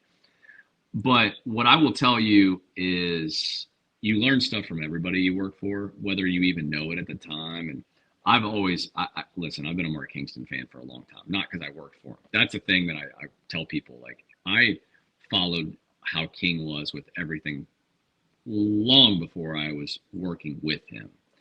And, he's charismatic. He's, big, strong, good looking dude. We all laugh. He goes in the weight room and he just does bench and he does pull downs and then he walks on the treadmill. And we're like, I had a couple coaches this year that, played against him and they're like, dude, he's huge. Yeah, like, big dude. I go, yeah, he's kind of an animal. And I was like, his workouts are so boring. Like, that's all he does. He's like, I hope he hears this too. You guys got to send him the clip because he's gonna get mad because I'm busting his chops, and then he's gonna go, well, that is kind of true.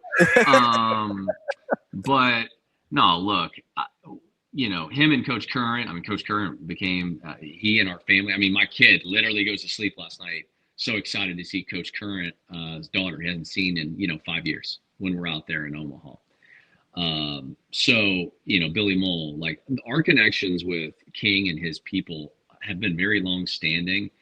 And I never forget when people take a chance on you. And let's be honest, in the hiring world, you're always taking a chance, right? I might be, and I'm speaking to but you can fill in any person. I or anyone might be well respected and have produced, but you don't know until you work with somebody how it's going to go.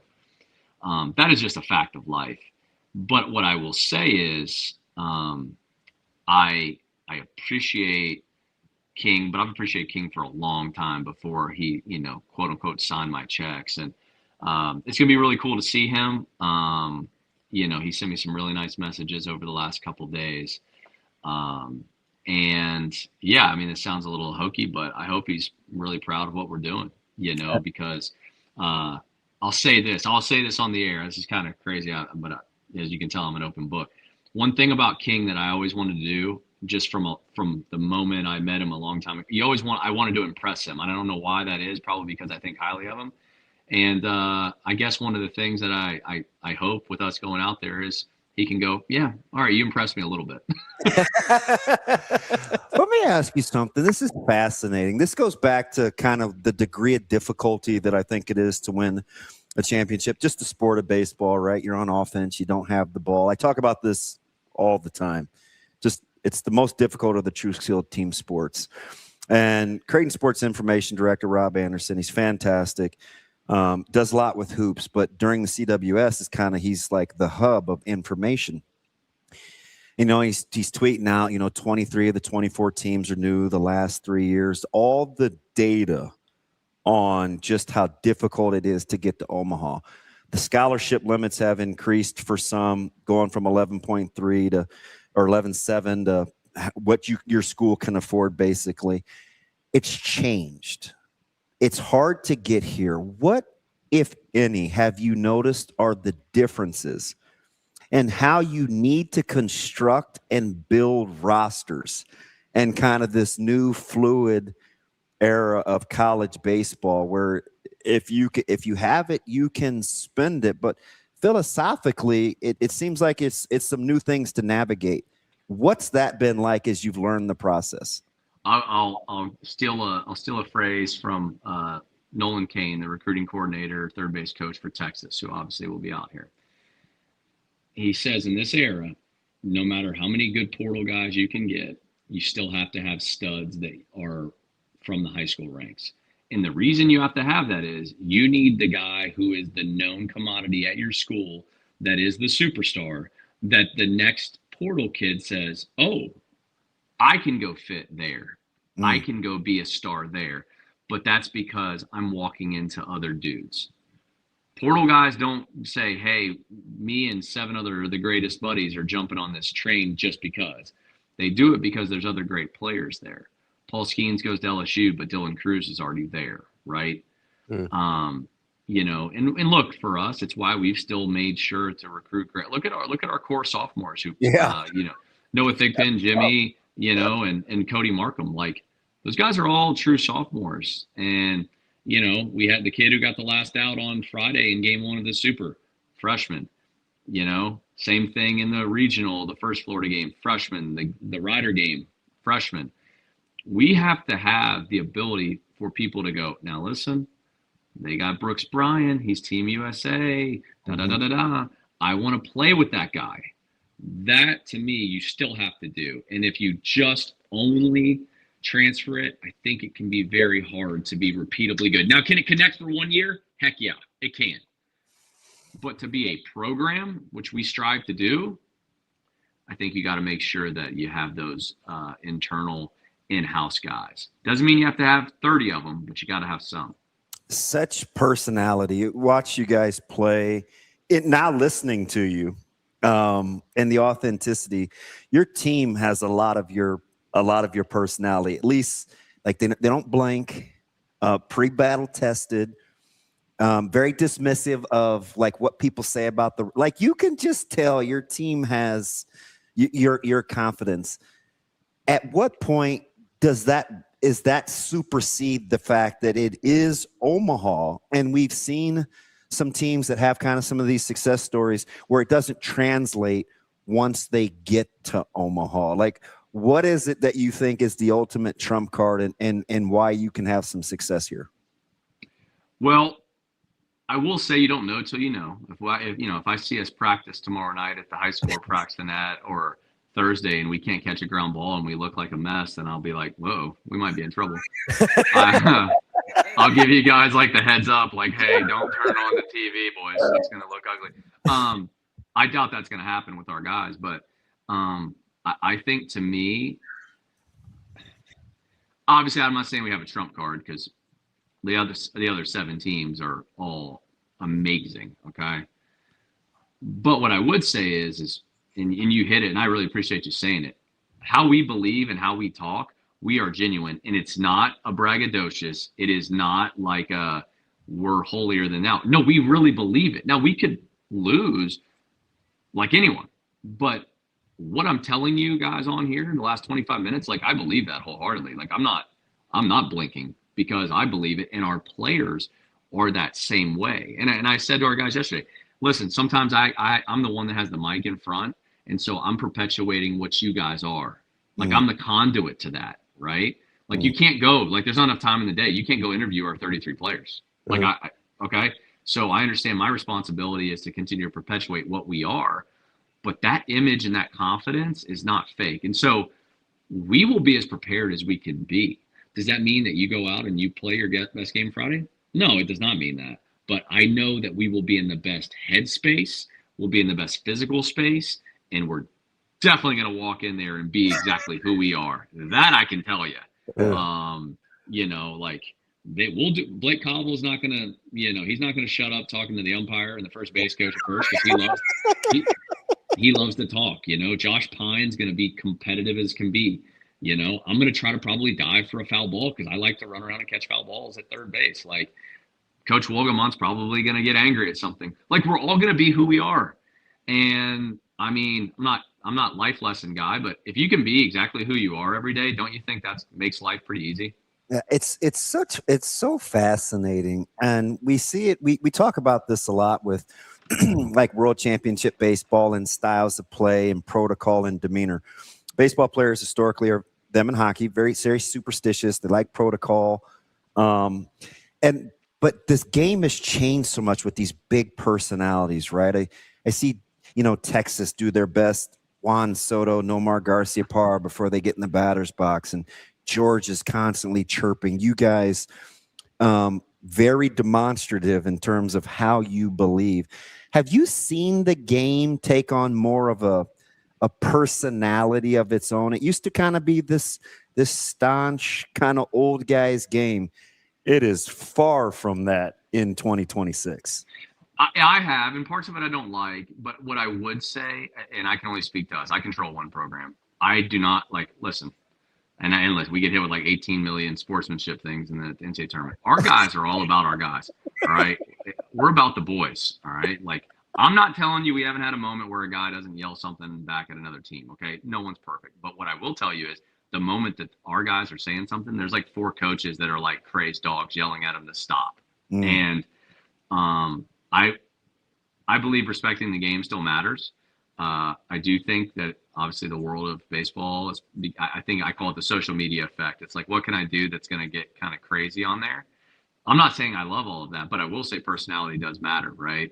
So I think there's a blend, but sometimes guys get misunderstood. Like, look, I mean, one of the kids I've known for a long time that I think is very misunderstood, Trey Phelps at Georgia. That kid's awesome, man. He's one of the best kids ever, right? That kid's awesome. And if you got to know him. I'm not afraid to dialogue either. No, Trey's the man. He's awesome. Now, look, like, people want to go down debate. Well, are you advocating? Okay, look, maybe you got too excited on something. But, like, if you know, like, do you know Trey? I know Trey. I know what that kid is, right? I know when I'm coaching third and we played there twice. First thing I said, I'm like, well, Trey, you didn't bring me my chain? Like, where's my ass? Like, Trey's awesome. But, like, I think that sometimes people can get misunderstood, but sometimes people do it for the wrong reasons. And, yeah, I wish that didn't happen, but you know what? It's still entertainment. This is still sports, and it's supposed to be entertaining, and college baseball is doing a good job of it, man. It's why you guys have me on.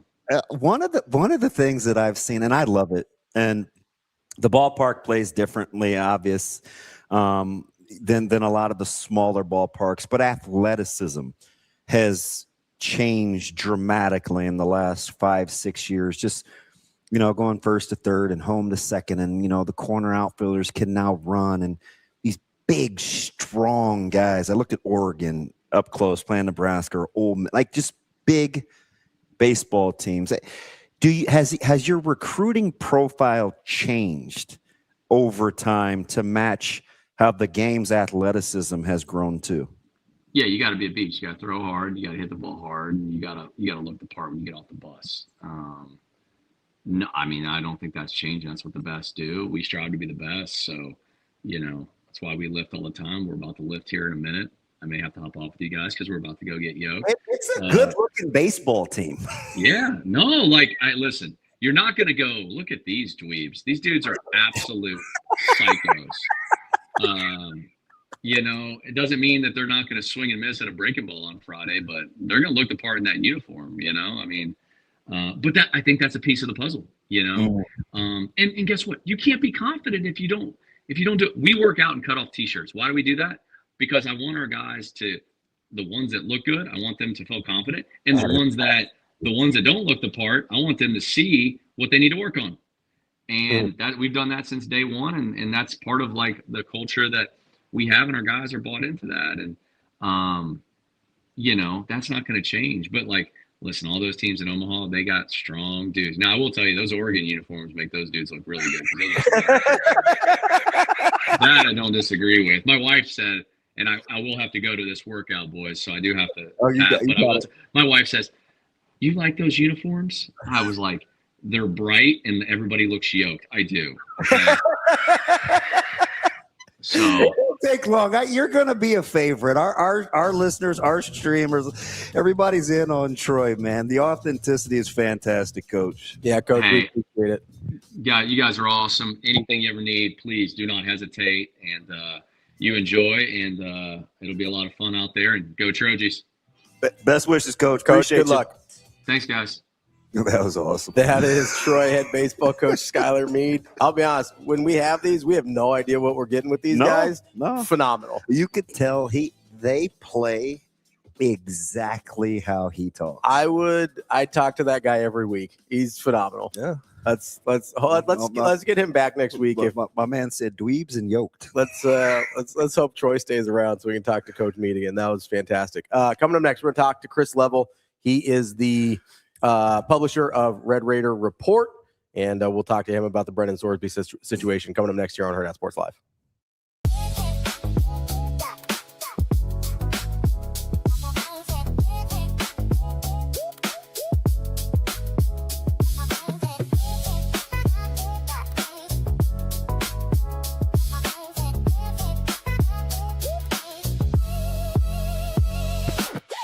Coming off a Women's College World Series appearance. I mean, it's been a crazy whirlwind of the last couple of days, but describe what that experience was like down in Oklahoma City and just knowing you guys were one of the last teams playing in the country.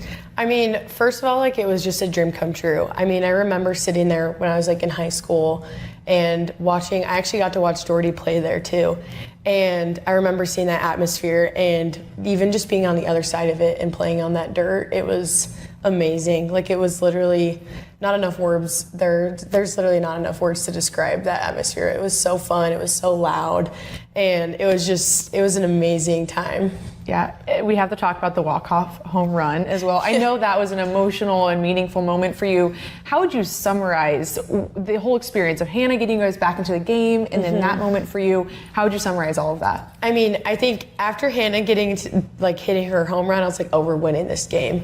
I was like, we are winning this game. And I think to summarize it, it was just fight and gritty and just love. Because we just love this game so much and we love each other so much. And I feel like that just was a huge show of Nebraska softball of how much we just love each other and love this game.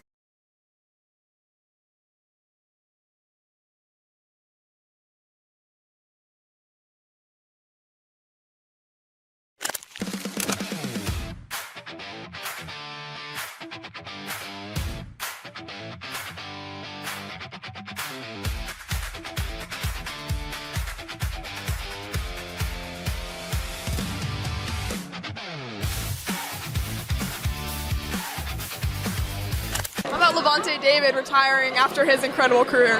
I mean, he is amazing. I got to experience a year with Levante, and just when Bo recruited all those Fort Scott kids, I think that was big. And Levante, from the day he came into practice, we knew he was special. For him to have the career he had with the Bucks, to be there, the longevity, the consistency. I mean, I can.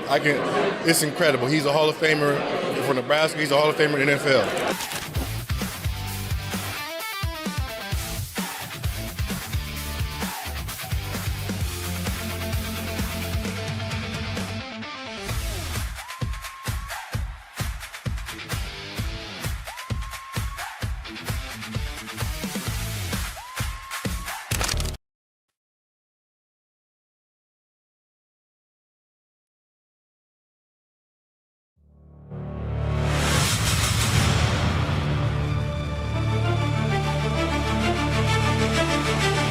You're listening to Hurrdat Sports Live.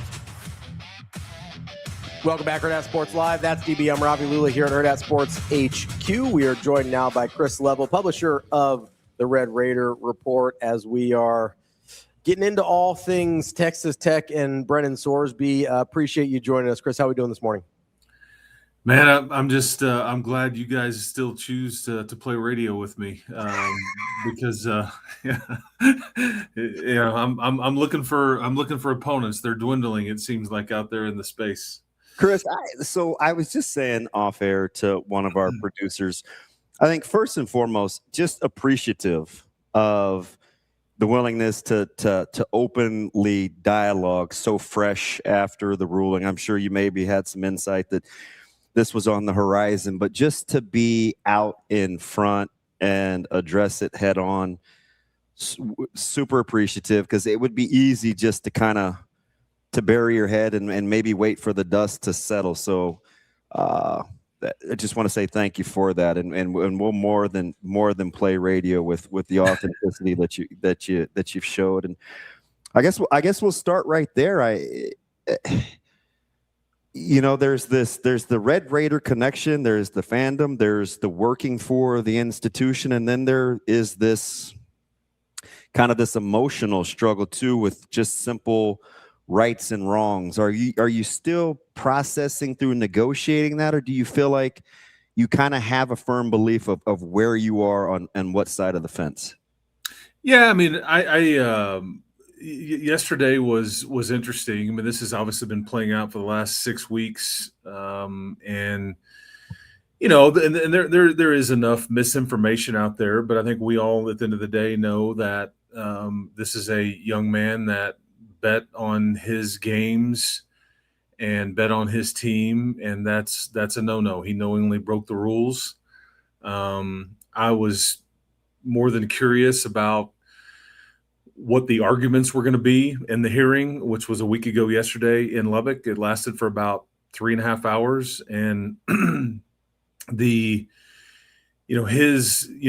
this is Brendan Sorsby's case against the NCAA, and so his attorneys had an opening statement that lasted about 40 plus minutes. The NCAA's opening statement was about 7 minutes, and there was a lot of precedent and a lot of arguing of mental health and arguing about modernizing gambling policy and all the things. And I was a bit surprised that he was granted the injunction. I mean, I just didn't, because I'm like you guys. I had read everywhere from all parts, and everybody was like, "There's no chance. This is it. He's done." And I think Texas Tech was willing to live with whatever the result was, but they had chosen to support this player, and felt like, whether you roll your eyes at this or not, they felt like there was he had an addiction, he had a problem, and they weren't going to, bow out on that. And now they're paying the consequences for that. So it's tricky. It is. Yesterday wasn't necessarily a good day, if that makes sense. Yeah, there's a lot of noise out there. And a lot of people. I have found it interesting that a lot of people found religion yesterday, and some of the things being said by certain parties that, their moral compass needs to be checked too, if that's what you're claiming from some of these parties. But anyway, here we are. I don't know where we go from here. Is it as simple as he's going to play and Texas Tech is the villain in the end, or is there lasting ramifications of this, which is quite possible? And does he play this year? Is there more to come? I just don't know if I'm smart enough to figure that out, where we go from here. But it's really loud out there, as you guys have seen. Chris, was there a path in your mind?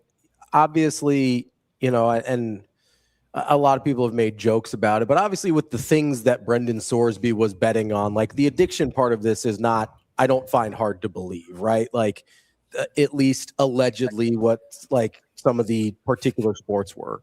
Was there a place in your mind where Texas Tech could support the person obviously going through either some mental health issues or some addiction or both, and still not say, hey, we actively want you to be our starting quarterback? Because I don't know if I'm a coach in that situation, I go like, we're sure he's not going to bet on our games.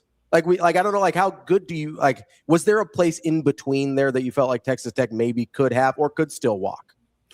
I think what you get into there is that there's an investment made into this player and this team.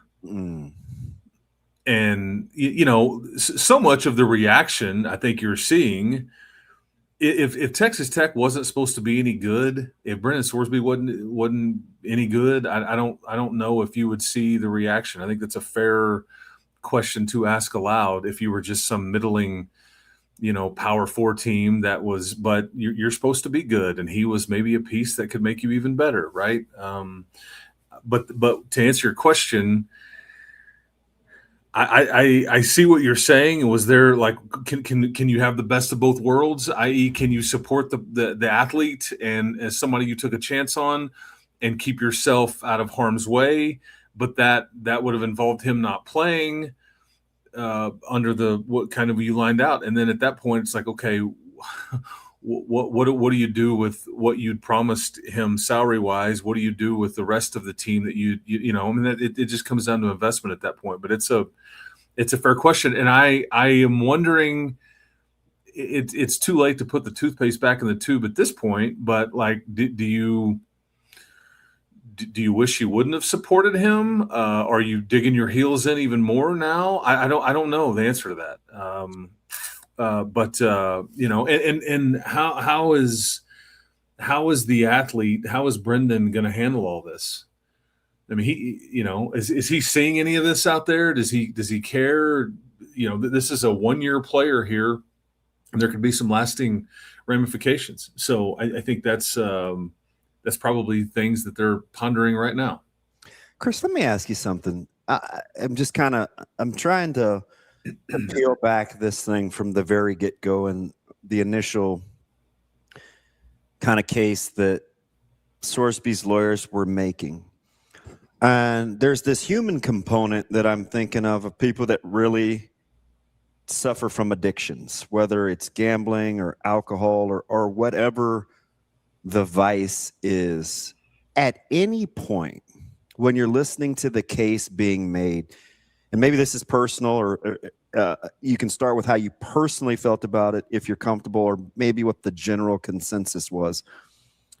Can you separate whether he was wanting to play sports or not, if this was an independent addiction claim versus this is why he should get to play? Did you make that separation? And number two, did you ever feel like it was kind of a mockery or not taking those that actually suffer and have had great damage caused from the addiction, that it was making light of any past instances? I guess in my heart of hearts, I feel like that when you're betting on Turkish rugby or and you're just like balls and strikes, there's something that's not that's not right there. I didn't disagree with that part of it, because I think the NCAA was like, he can't just claim addiction. I mean, and that's a fair argument to make as well. What was interesting in the case or the hearing is that Sorsby's camp had information and witness statements or whatever, like he was medically diagnosed by more than one person. The NCAA never disputed this. Mm-hmm. They didn't offer up their own, hey, can we have somebody diagnosed? I mean, they just didn't dispute any of this. So there's that part. But I knew that was going to be, at some level, part of their argument, is that you say you're this organization about mental health and wellness and all these things, but you're picking and choosing, and there's a lot here, guys. I mean, there's a lot here, because you said it, like this is different than alcohol and substance abuse, but they're all addictions. But this has just always been like the holy grail of the no, right? And so I didn't ever dispute that he was messed up, if that makes sense. Mm-hmm. But like the NCAA said, does that mean he should be allowed to play football? And the judge heard the NCAA say, just because he's good at football doesn't mean he should be allowed to gamble. And I don't disagree with that. And it goes back to like the fact that Texas Tech was the one that landed this player, because this activity went on in Bloomington, Indiana, and Cincinnati, Ohio, at two previous institutions. Whether they knew or they didn't know, or why they didn't know, that's beside the point. And so I think that at some point you just get into a situation where it's like, we're going to back you, man. We believe in you. Let's just see what happens. And I don't know if anybody envisioned the storm that was headed your way. And it's interesting because everybody's known that Texas Tech supported this player 2, 3, 4 weeks ago. A letter from the president and Kirby Hocutt, the athletic director, and all the things, but nobody had the reaction because I just don't think anybody thought that he would win the injunction, And is it fair, foul, personal opinion, where you can separate like the right to play versus the opportunity? They seem to be kind of meshing the message, because you can address the fact that he has a gambling addiction, and on one hand, but also say, hey, listen, he broke the rules, right? Like, I'm old enough to drink, but I could lose my job for drinking at work, right? I couldn't, like, just the slippery slope of convoluting the two instances of whether it's a right to play or it's a privilege to play, and just simply the breaking of the rules. I mean, we saw this with Steve Sarkisian at USC. Almost the exact same situation. Like, he went to rehab, he claimed addiction, he lost his job for it still, and there was, as far as I know, not a lawsuit. Yeah, and I think that's like where a lot of people are landing on, is that what are the consequences that Texas Tech will suffer? And yet I think Texas Tech is saying this all happened 3 or 4 years ago at two different institutions, but we're the ones that have to suffer.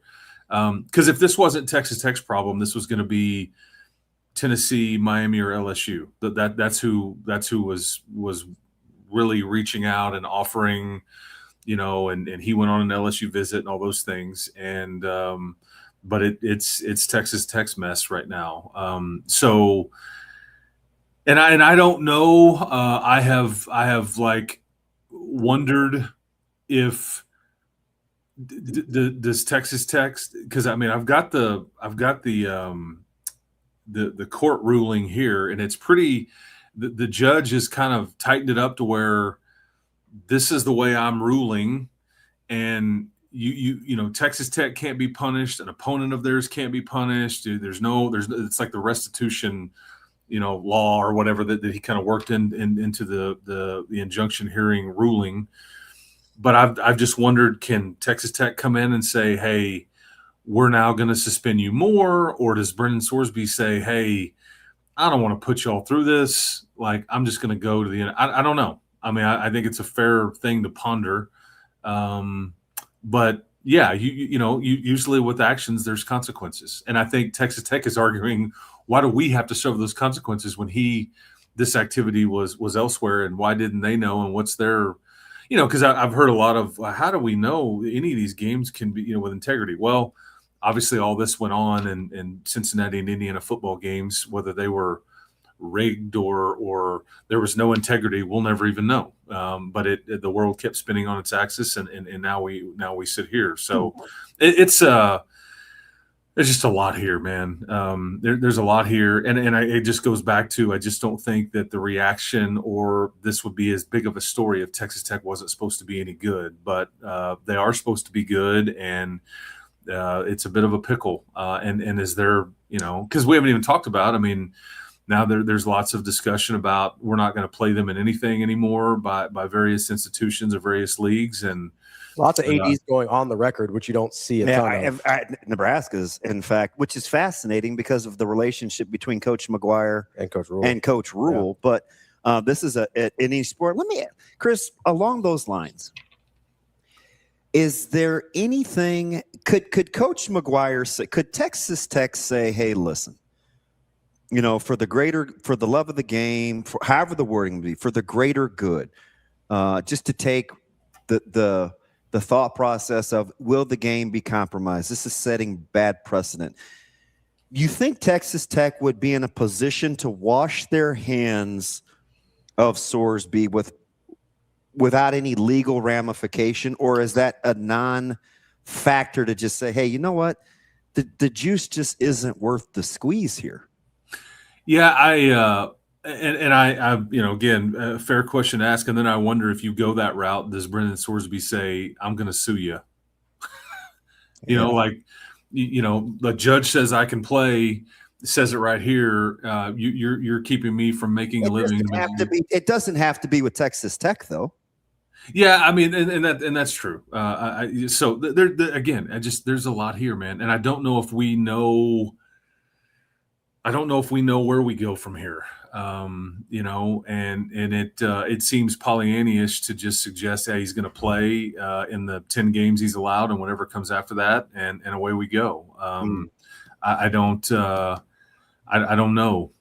I guess. And I learned, I did sports radio for about 17 years, and I learned that it's okay to say I don't know sometimes, because we're in the business of we're supposed to know, we're supposed to have the intel or whatever, and in some of this, like, I just don't know exactly. But I mean, and this is pretty fresh. Yeah, it is, and I think I think Joey and the leadership here, yeah, they could step in but I would offer this up too. I think some of the damage has been done. If that's your point of view, I think it'd be hard to. You said that you would back this player, and you can't really not back him anymore, or why? Because the heat got turned up a little bit. I mean, that would seem to be what kind of message you send into your locker room, like when you do that too. Like, we had your back. The greater good of the game, I think, is the message. Yeah. Right. And I think that they knew all along that there was a possibility that, everybody did. I mean, like, none of this reaction was out there at all when there was a possibility that he could have won the injunction. But it was, once he won it, it's like, okay, now we're going to, whether you're on tech side of thing or any of the reaction that we've gotten.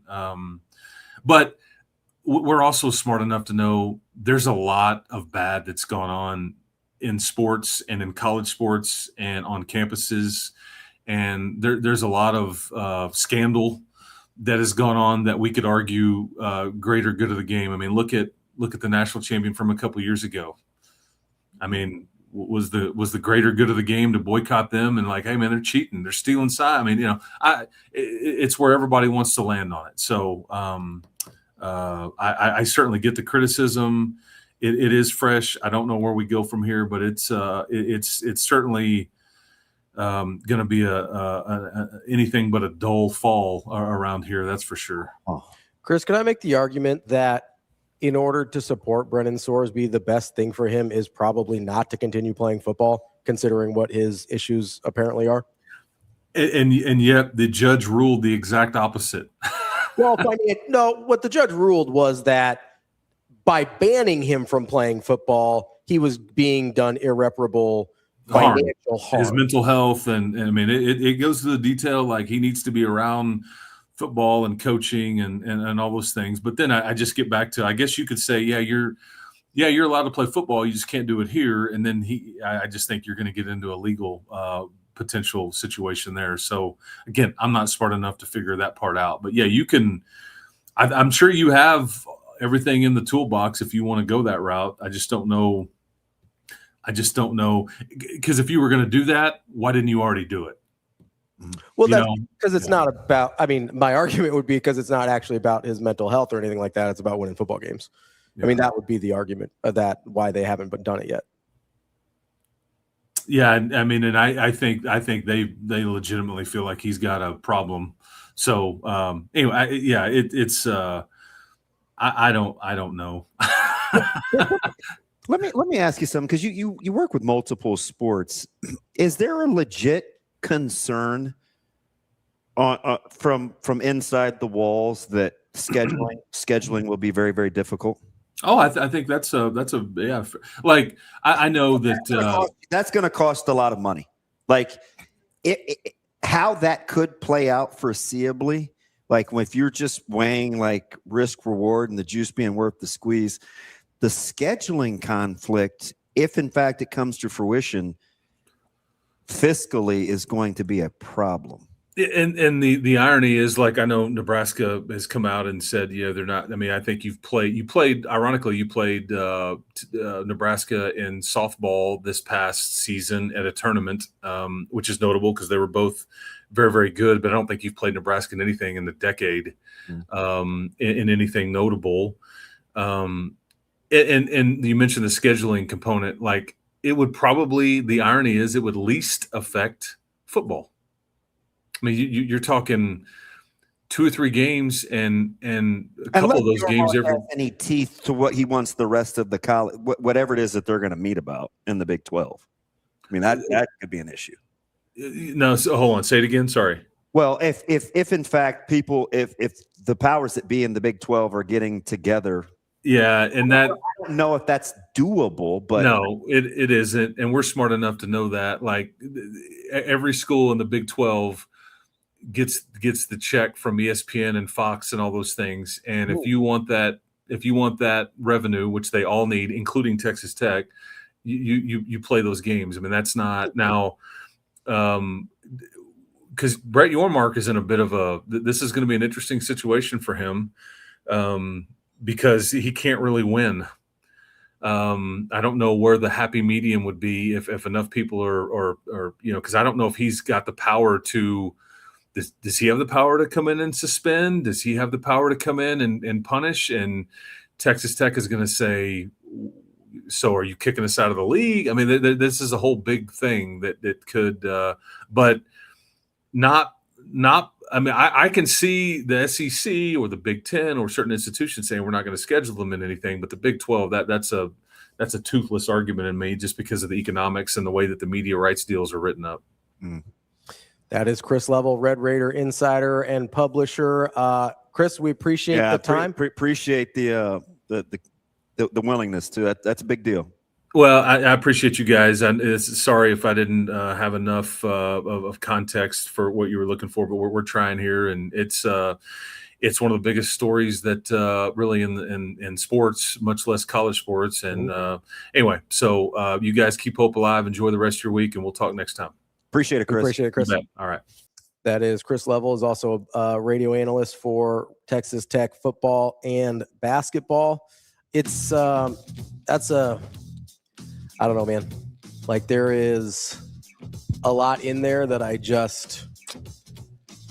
think if I'm Joey McGuire, like, I have to seriously, like, all the injunction really says is that he has to be allowed to be on the team and be enrolled at Texas Tech. You can't force Texas Tech to play him. Unless that's what unless that's what Texas Tech wants to do. Right. But like, if Joey McGuire says, hey, you're not my starting quarterback anymore. Because here's my question, DB. I'm floored at how we get the sense of entitlement getting the opportunity to play. Yeah, opportunity versus right are not the same thing. Wild. And also, at what point do your own actions causing the irreparable harm, when does that matter? Right? Because you brought up a really good example. Let's say you're an alcoholic, right? You don't get to fly planes just because you have an addiction. I know.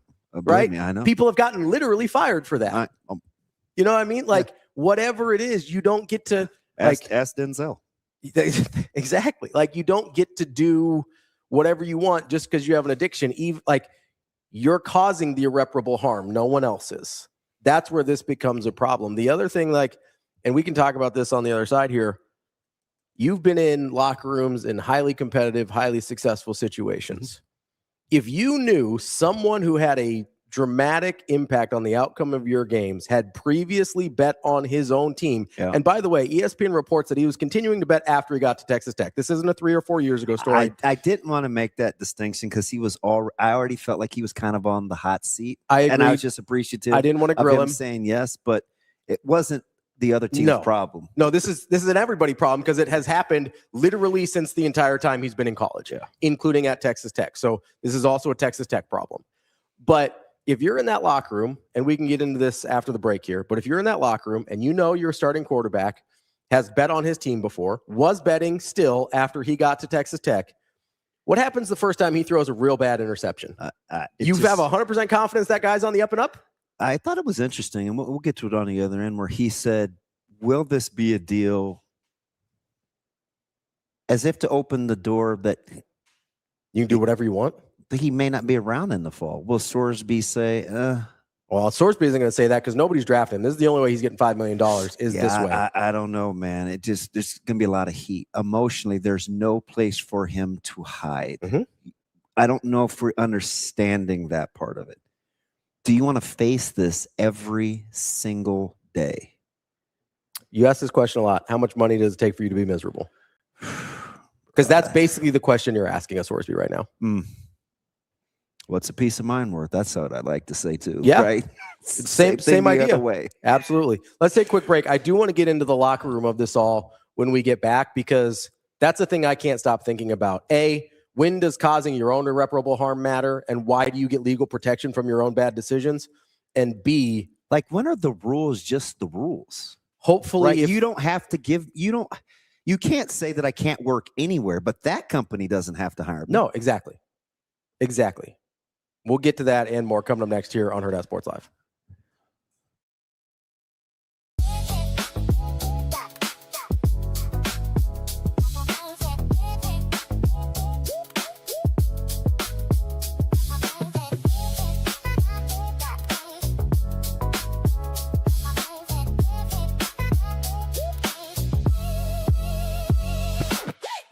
Anything is possible. You see a program that was nearly disbanded to being one of the best programs in the nation. There's a lot of good schools. There's a lot of support. There's a lot of great players. We didn't do it because all of a sudden, miraculously, we have the most talented 40 players. We have really good players and a lot of talent, but there's something more to that, right? So there's culture and there's work and there's belief, and what this team has done has gone and outworked people for the last decade. And so you're starting to see some of the fruits of that labor show up. But that's essentially how I would see it.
We're excited for our team.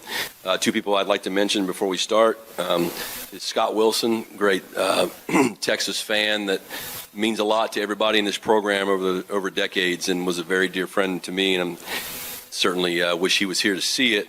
But we have a picture of him in our locker room that we look at every day, and he's really one of the first two people I thought of after we won that game. And of course, the last one, just for me personally, is Coach Garrido. 17 years ago, that was my first super regional on this field, and I remember how that felt to lose, and then of course won the next one. But I miss him and feel his presence all the time. But certainly excited to win the game, and very proud of these two guys, very proud of our entire team. Looking forward to getting Omaha.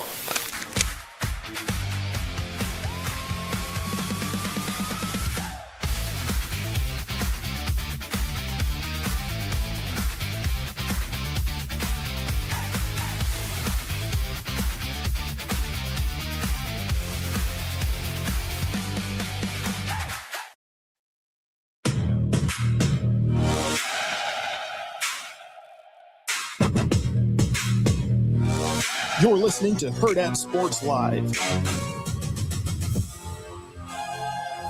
Welcome back, Hurrdat Sports Live, presented by Next Gen Male Medical. That's DBM Ravi Lulla here at Hurrdat Sports HQ. Don't forget to give our friends over at Next Gen a call, 402-614-9700.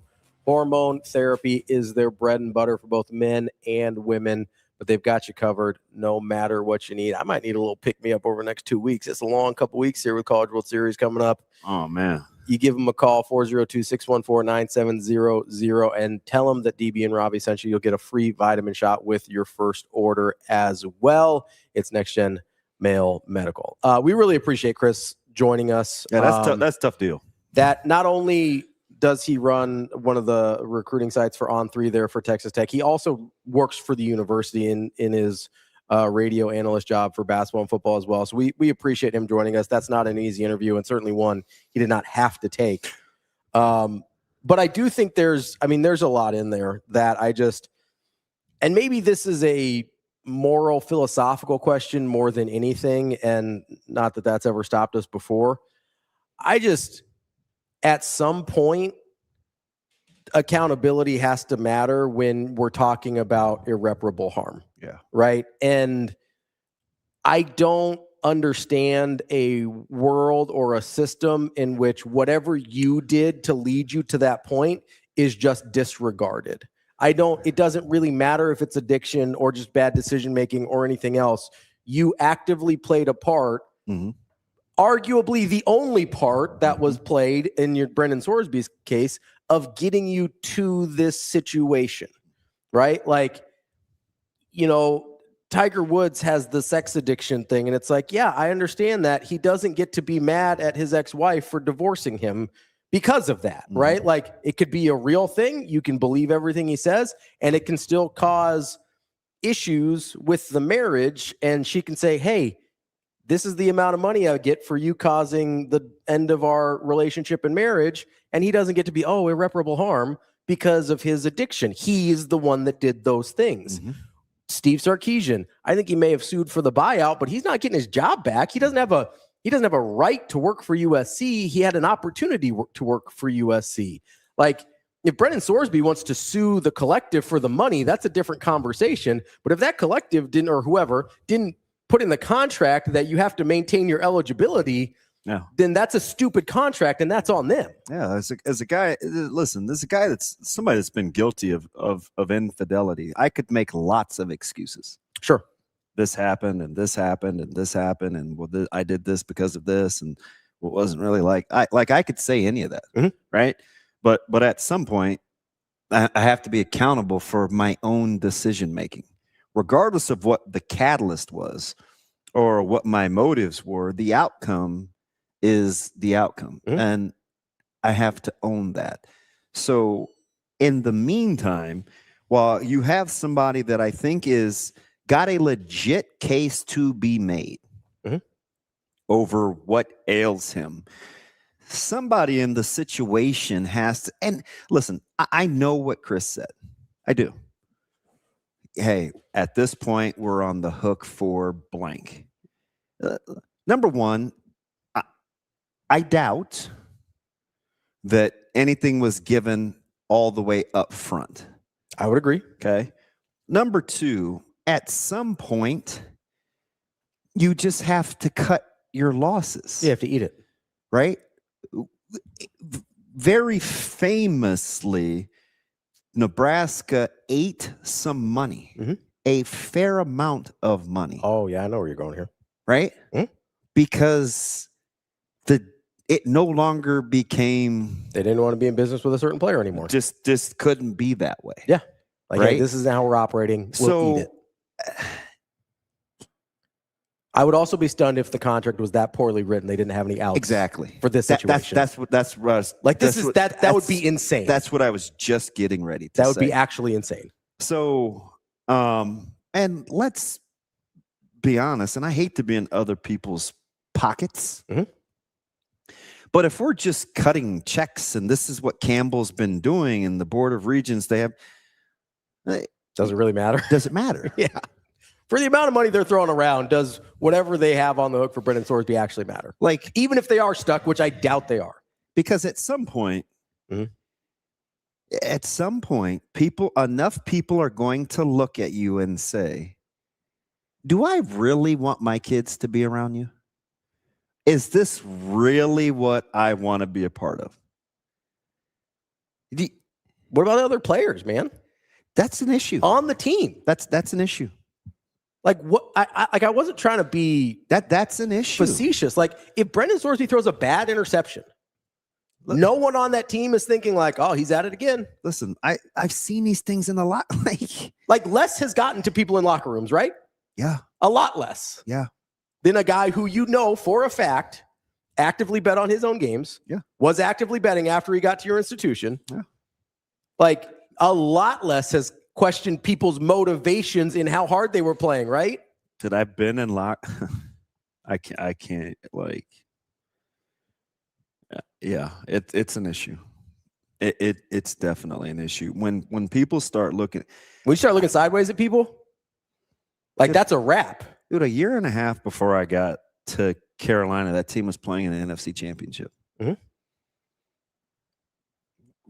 Once the locker room got the way that it did over a couple of guys within that locker room, they couldn't overcome it. And that's paid professionals. And I'm guessing less dramatic situations than what we're talking about. The locker room wasn't necessarily split over LP, but it had its factions. Sure. Right? Yeah. Like, yeah. There was a lot, like, there were so many. And I say, I don't feel confident enough to know how we would feel about drug addiction or alcohol addiction versus domestic violence versus a gun charge versus being outwardly racist or any of the things that I've seen infiltrate a locker room. But I would have to think somewhere near the top is gambling on your own team would be the integrity of the game. That's almost the only thing that matters. Like at the end of the day, you know what I'm yeah. So clearly, you know what I'm saying. It might be the only. It's like once that's broken, it's over. Like it's over. Because I just wonder if people understand, and I don't think this is hyperbole. I wonder if people understand if precedent is set. It's off the rails, man. And Sorsby is free of, in essence, punishment. Any consequences, yeah.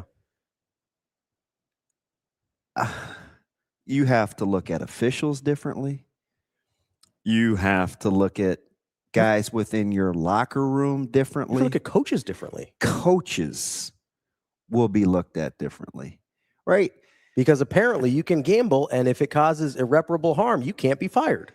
And there's always this juxtaposition. There's this kind of this conundrum of being affiliated with and still being above reproach versus if somebody actually is benefiting from what you're affiliated with and it's now deemed detrimental to the game. Like if you're in bed with FanDuel and DraftKings and these multi-million-dollar gambling entities, and it has come home to roost in your very own backyard, there will be the sentiment that this is what you get. But it doesn't mean, and hear me on this. Yeah, I'm here. I'm listening. It doesn't mean that you should condone the behavior. You still have to operate within those parameters. It would be like me telling you that because I live near, I don't know, X amount of liquor stores, it is their fault that they are in close proximity to me to stay gainfully and to stay in the money-making business. And I can't control myself around said entities. Yeah. I don't know if anybody's buying that argument. That's why I keep using alcohol as an example. So I don't know if I love the whole, well, I mean, you partner with FanDuel. This is what you, just because you can doesn't mean you should. And it doesn't mean it's legal. And it doesn't mean it's okay. Yeah. It's not even about should or shouldn't. It's about legal, illegal. So like, okay, not okay. And here's the other thing, right? Because this is an argument nobody ever makes. If you found out tomorrow, right, let's say, I don't want to put this on anybody specific, but let's say, let's say if I have an addiction to bread. Okay. Right? Yeah. I can't stop eating bread. Yeah. And I live next to Rotella's, which I do. Mm-hmm. Endorphins are released when I smell smell and bacon in the morning. Baked bread. Yeah. Right? I just lose my mind. Is anybody going to say, well, I should move? It's my fault that I live so close to Rotella's. Could I get off on that? No, you could not. See, I don't think so. So here's the other thing: is I don't think so. What if I was a klepto? What if I just incessantly stole, and I live next to a bank? You get off the hook? If you rob the bank? My point in this is, like, where are you going to draw the line? If this is what happens, yeah, there'll never be culpability. So that's the problem here. And here's the other thing. And this is why I know people are being disingenuous about this, because they bring up the FanDuel thing and the sponsorships and whatever, but they never bring this up, right? Tell me, you ever seen a beer commercial during a football game? Yeah. Like a billion of them, right? Yeah. Right? No one would ever be like, hey, starting quarterback, it's okay for you to be drunk during the game because you have beer sponsors. Yeah. That's not a thing. If I'm an alcoholic, I don't get to drink and drive free of consequences. Right. And I'm not even talking about legal things necessarily. Like, if my quarterback, if we find out that he's like blowing a .12 or something during a football game, I can't just be like, well, Bud Light sponsors him. What did you expect? Yeah. That's idiotic. Like, we do this all the time. We don't, like, this is a thing. And I use alcohol because it's the most accepted of the vices, right? It's the one with the least legal consequences unless you go out and drive or do something like that. Like, it's generally the most accepted of our social vices. And it's the one that we also understand has a very strong addiction component to it. So I think it's the closest corollary to what we're talking about with Sorsby and the gambling addiction. No one cares that there's alcohol commercials during football games, and no one would accept that a player is drunk during a game because there are alcohol commercials and sponsors. That's idiotic. Number two, you can't go to work drunk and be free from consequences. Yeah. No one would ever make that argument. Ever. No matter what line of work you're in. You can't get away with it if you've got a union. Nobody's like, we've seen it with police. We've seen it with teachers. We've seen it with airline pilots. All very strong unions, right? Yeah. You can't go to work drunk, no matter if you have an addiction or not. I know it sounded silly, but I have a neighbor that lives down the street that says every time he smells the bread he loves to eat. Mm-hmm. Like there's just this component. And I'm just saying, like, if he was ever just like morbidly obese. Yeah. Is there a case to be made there? No, there's not. Not at all. Not even a little bit. I can't tell, to be honest. I'm not being difficult. I know. I'm telling you what's happening. No, I understand under the current thing that was just ruled that now all of a sudden there's a case for just about everything. What I'm saying is, under common sense and decency, there should not be a case. And the only thing at this point that I think can save us from this situation is if they pass that Protect College Sports Act before the football season starts, because there is enough of an antitrust exemption in that bill that the NCAA can enforce its eligibility rules. I read through it again last night. I know. It's good late reading. Large sections of it, at least, the ones that have to do with the antitrust exemption, because it's 111 pages long. I didn't go back and reread the whole thing. But there are large sections of antitrust exemption that will allow the NCAA to enforce its own eligibility rules, which, by the way, would also maybe mean Trinidad Chambliss isn't playing next year. Yeah, I know. So keep that in mind. But the one that I care about is Sorsby, because Chambliss, whatever, that's a eligibility football argument. This is a integrity of all of sports argument. Because this doesn't stop with college football and Brendan Sorsby, by the way, because now all of a sudden, well, why doesn't Jonte Porter have a job in the NBA anymore? Mm-hmm. Oh, it's because the NBA has antitrust exemptions. They can do whatever they need to in order to keep the integrity of their league. This thing needs to pass before college football season starts. Yeah, I don't know. That's the only way out of this. I think that's the only way left, unless the College Football Playoff Committee can distance itself enough from the NCAA, since the NCAA doesn't run the College Football Playoff Committee, to just say like, yeah, we're not putting you in. I don't care. And like, would Texas Tech really be like, hey, here's more money in hopes that you're all of a sudden that you don't get better, that you're better? Yeah. And also, I'm going to be honest with you, even if he has a real addiction, which again, I think it's plausible that he does based on his history, I find the timing of his rehab stint really suspicious. Yeah. Like, that makes it feel I just don't. I know some people that struggle, and I like really struggle. Mm-hmm. And I think they're looking at it as like kind of making a mockery of. I would agree. Real issues. Because if this thing wasn't about to leak, do you think Sorsby ever goes to rehab? No. Exactly. That's my point. Even if he has a real problem. Nope. Even if he has a real problem, which I'm willing to acknowledge. It's like cost them their family. Yeah. Like their jobs, their family, everything. Yeah. Right. And this dude is doing this. I think the rehab thing was a show, even if he does have a real addiction. I think the rehab thing was a show because he knew it was about to leak. I think the only path forward is we need that bill to get passed like ASAP. I think that's the only way that Brendan Sorsby doesn't play this fall, unless Joey McGuire just decides he actually has some stones and says, sorry, you're not my starting quarterback. You can be on the team. My guy, the rich dude, what's his name? Cody Campbell. He has to pay you. That's fine. You're not getting a snap this season. I don't care if I have to run Wildcat because all of my quarterbacks are hurt. Like, if Joey McGuire is the person we've been led to believe he is from an integrity standpoint, that would be the move. And if he says, if I lose my job, I lose my job. Is it? Because they'd have to fire him with cause. He'd get paid out. Or without cause, he'd get paid out. Well, no question. So, like, if Joey McGuire is the person from an integrity standpoint that we've been led to believe he is, he should just say, hey, Campbell. A lot of eyes are on him. You can pay him. That's fine.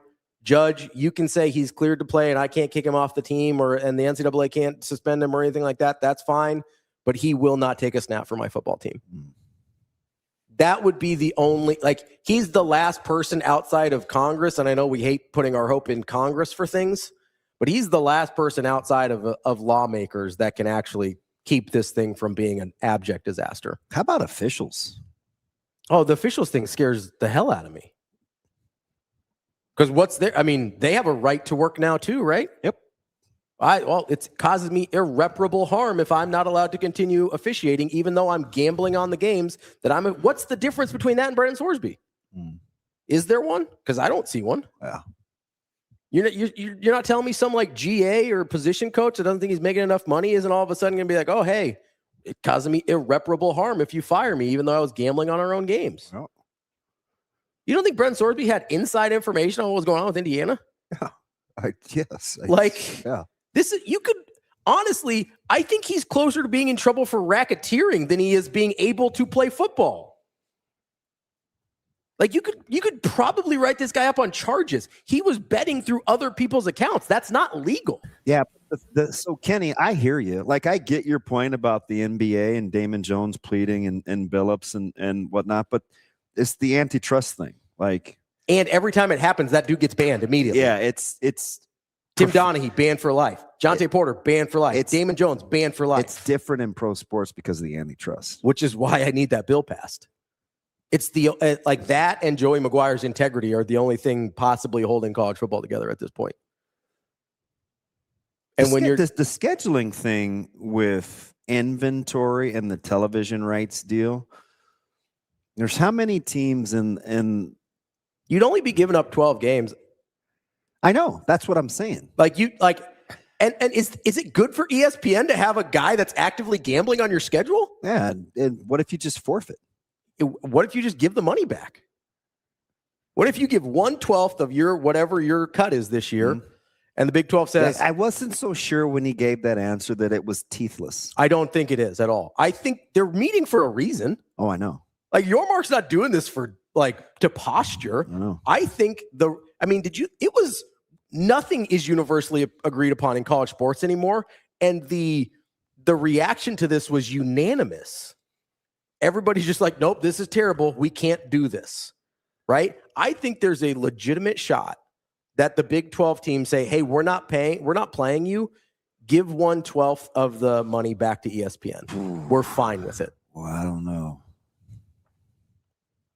I mean, why wouldn't they? You want to play in that game? No. If you're a coach, would you want to play in that game? No. You think anybody else? You think anybody in your coaching staff would feel any differently? No. I think people that don't want to play the game aren't playing it because it's Texas Tech. I think people that don't want to play that game are saying this isn't good. At some point of all these things that aren't good for the game, this is the worst. This is the worst. I actually think it is the worst. And we have control over it. It's one thing to have tampering, spending sprees and tampering and recruiting and escalating salaries and coaches being poached mid-season. That's all whatever. When you're talking about gambling on games you're playing in, that's the ball game. It's the worst thing you can do in terms of integrity of your sport. Yeah, Jake, that receiver was open. Again, at the snap of the ball, Malcolm Hartzog is 8 yards deep playing cover 2. Mm-hmm. Like, cover 2, you get a squatty corner, the safety gets over the top. Hartzog was that throw was pretty late. Extra snug at the line of scrimmage. He looked wide open. Like, that throw was pretty late. It was where it needed to be. I mean, that's a pretty good play by Hartzog. It was. Like, he looked open. But let's say that. And he looked open for a long time. Let's say that happens in the Big 12 opener against Houston. Oh, yeah. We view that through a different lens all of a sudden. I know you don't like looking at this in terms of like the emotional suffering because you're very you're tough about that, right? When it's self-inflicted, yeah. Yeah. Okay. So what I'm telling you, I think we're missing, and he's done it to himself, but it doesn't make it any less of a thing, is there will be a ton of emotional baggage that comes with just the day-to-day given these consequences. Sure. For him as the individual. Do you think the locker room is will be a haven for him, or you think it's rough in there too? I don't know. Because that's where it would make a difference. If we're talking about can he endure this? I don't know. Because that's the question, right? Can he make it through the suffering that he probably is going to? I've seen people in locker rooms that not everybody was happy that they're in the locker room. How does that affect that person? It depends on the guy. Depends on the person. It certainly isn't universal safe haven. It breaks some people, right? Yes.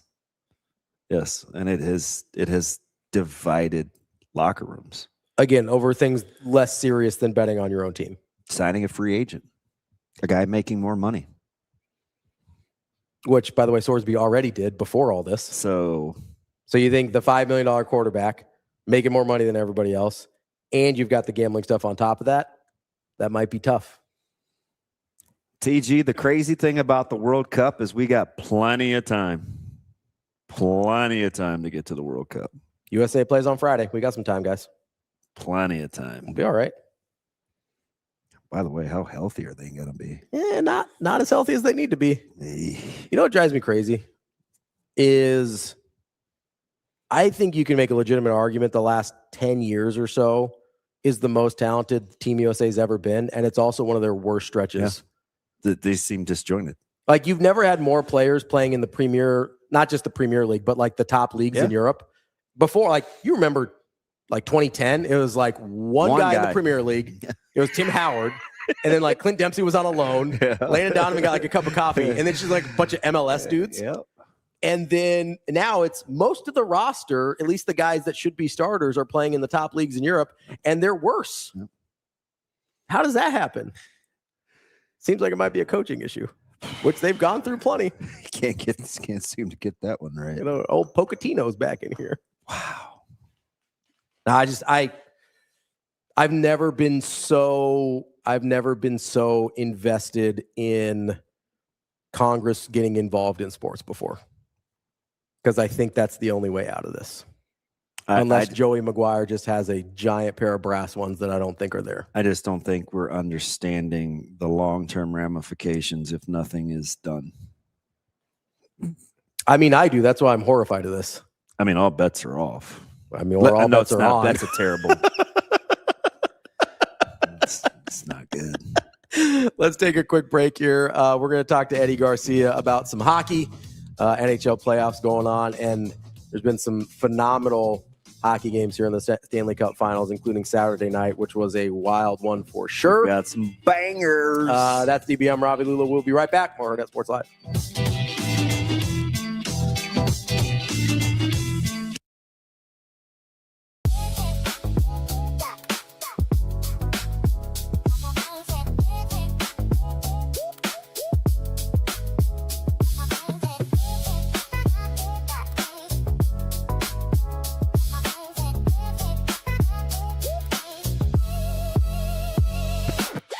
Coming off a Women's College World Series appearance. I mean, it's been a crazy whirlwind of the last couple of days, but describe what that experience was like down in Oklahoma City and just knowing you guys were one of the last teams playing in the country.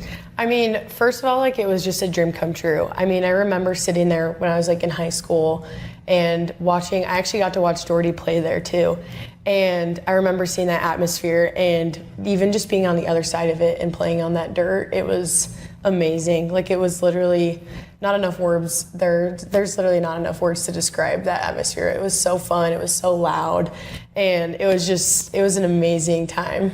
Yeah, we have to talk about the walk-off home run as well. I know that was an emotional and meaningful moment for you. How would you summarize the whole experience of Hannah getting you guys back into the game and then that moment for you? How would you summarize all of that? I mean, I think after Hannah hitting her home run, I was like, oh, we're winning this game. I was like, we are winning this game. And I think to summarize it was just fight and gritty and just love. Because we just love this game so much and we love each other so much. And I feel like that just was a huge show of Nebraska softball of how much we just love each other and love this game.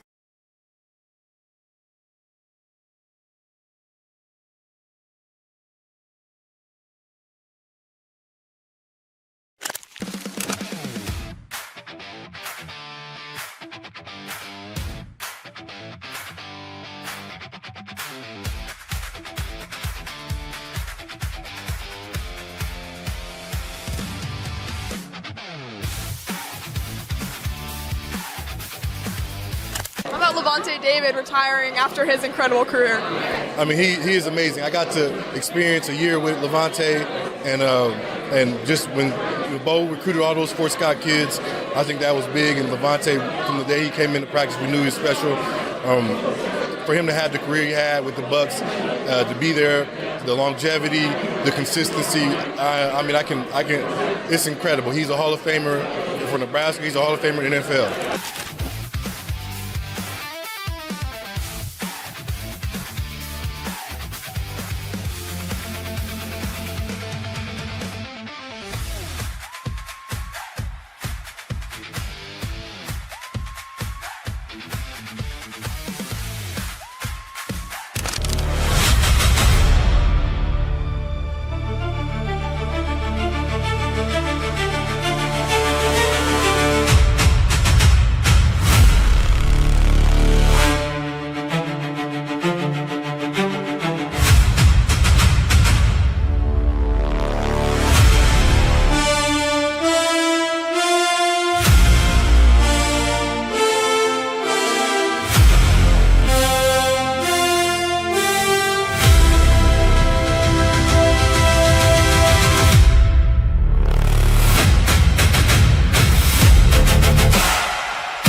You're listening to Hurrdat Sports Live.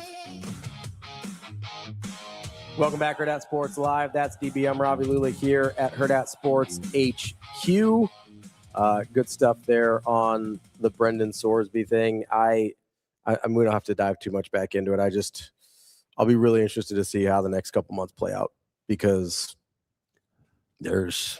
I'm like legitimately, like, you know, everybody, like the Signetti thing was like, oh, sports not going to exist in 18 months the way we know it, or like, I felt like that, like I understood what he was saying. And we've heard lots of coaches say that. That was just the most recent example we used. Yeah. I've heard lots of coaches say things like, I think Dabo said like, sports not going to exist in 2 years, or we better get this figured out in the next 12 months or whatever, right? A bunch of guys have said that. It never felt like an existential thing to me. It was going to exist in some form moving forward. Just it may not be any version that anybody actually liked, but it was going to exist, right? This actually is an existential threat to me. Like, people not having repercussions for gambling on the thing that they work in is an existential threat to me. There's a reason the NBA went so hard to convince people that the Tim Donaghy thing was a rogue ref and not a systemic issue. Even though when he intimated just about everything to the contrary. Yes. They blackballed that dude so hard and like ran a propaganda campaign. Whatever you believe is fine on whether it was just him or not, because he's got a lot of reasons to lie and not a lot of reasons to tell the truth. So I take what he says with a grain of salt.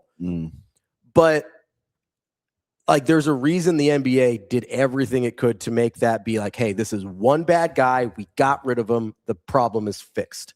Because if you don't, your game is over, right? We hear it enough with the NFL, and like, you know, most people are kind of tongue in cheek with, oh, the games are scripted or whatever, and it's rigged, and oh, the script is crazy this week. Like, you kind of, you know, you get the fixed thing a little bit, but mostly it's tongue in cheek. Once that becomes a real concern for your league, it's a wrap. You're done. Because guess what? All those, like, nobody wants to gamble on your sport when they think it's fixed. Nobody wants to, like, there's part of the reason that boxing struggled so much after a certain time period. Like, there were a lot of factors, but part of it was people thought it was crooked. People still think it's crooked. And for a long time, they weren't wrong. There was a ton of mob money in boxing for a super long time. And boxing used to be the biggest sport in this country. Yeah. And it's not anymore. It's probably, I don't know, 10th. Yeah. Like, it's way down the line. And for not in small part because you couldn't trust the results. Did you read Kirby Hokut's response? I did, yeah. He says, I should just send it to the guys, but you can read it. I can read it. Yeah. As we've said before, we do not believe that the circumstances of Brendan's case warranted permanent ineligibility. As he returns to our football program, we remain committed to supporting Brendan's recovery and ensuring his compliance with the court's order. A comprehensive support structure, including clinical care, monitoring, and compliance checks, will remain fully in place for the duration of Brendan's time as a student at Texas Tech. And the people following it up, this is from Brett Baker. He says, imagine being so stubborn that you'd risk your employer's name and reputation for an individual recognized by law as an adult who knowingly, willingly, and repeatedly broke clearly defined rules. So much for no one person is more important than the team. Do you know how prevailing that sentiment is going to be? I would guess nearly universal. Yeah. Pete Thamel, just 17 minutes ago, sources, don't expect any immediate action from the Big 12 on the Brendan Sorsby ruling. The Big 12 has defined a process to address it, which begins with an AD call today. The Big 12 Executive Board will meet Thursday to discuss its options. That Executive Board call will likely be followed by a full Big 12 Board call sometime early next week. Could the conference suspend Sorsby? I don't think so. Because I think that they can. I don't think they can. So the wording of the injunction is that basically it's the opportunity to, right? So the opportunity to be gainfully employed. So the way I read it is that the NCAA, and I think by extension the Big 12, but I don't know how separate the Big 12 is from the NCAA. So that's where it gets a little fuzzy here. The NCAA can't do anything to impede his ability to play. Like their hands have been tied. I think technically afterwards they could vacate the wins if they win the appeal after the season, but that's a different thing. If the court considers the Big 12 tied directly to the NCAA and not its own entity, then they can't suspend him. If they decide it's not, that's why I brought up the college football playoff thing. Right. Because the college football playoff thing is its own entity. I get it. If the Big 12 is considered the same thing legally speaking, and there's no official tie legally to the NCAA, then yes, they could suspend it. But I don't know if they are or not. Jimmy Neutron, what were your thoughts? I think that you can, because if you think of how this, and I understand where you come from, Ravi, where it's like the head of the snake is the NCAA and then the trickle down from there. So you have basically the sub, if you want to say it's a sub corporation, whatever, and kind of work your way up from there. But if you are saying that he's ineligible within Big 12 play, that he's eligible as an NCAA player or whatever, but he's not eligible to play in Big 12 conference games, there may be a way to subvert that and say, well, you're not eligible within our conference rules or whatever. You broke a conference rule that you're not eligible to be able to participate in games. Yeah, I would. I'd be interested to see. I'm sure that they'd get sued for it. I'm sure there would be another lawsuit. Yeah, we'd probably just end up in the same circumstance, right? But yeah, he maybe would miss another week or two, and then some other judge would grant a different preliminary injunction to restore his eligibility, so that it gets kind of messy there. Like I said, if you can draw a legal line between the Big 12 and the NCAA, I think you're right. You could make an argument that he's ineligible for Big 12 play. I do think the easier thing, because it doesn't impact Brendan Sorsby directly, would be to boycott games against Texas Tech. And I say easier, kind of not to say easy, but I have to imagine, and maybe here's excuse me. As I saw the ruling, aren't we, to Austin's point, the judge didn't say he has to play. Correct. He has to be allowed to be on the team. He has to be allowed to be enrolled at Texas Tech. He has to be allowed to make whatever money he was owed at Texas Tech. But that's why I brought up Joey McGuire benching him. He doesn't have to play. He doesn't have to play. But no entity associated with the NCAA can prevent him playing. That's where the injunction gets a little dicey. And I don't know what they consider connected to the NCAA. The Big 12 might be far enough removed.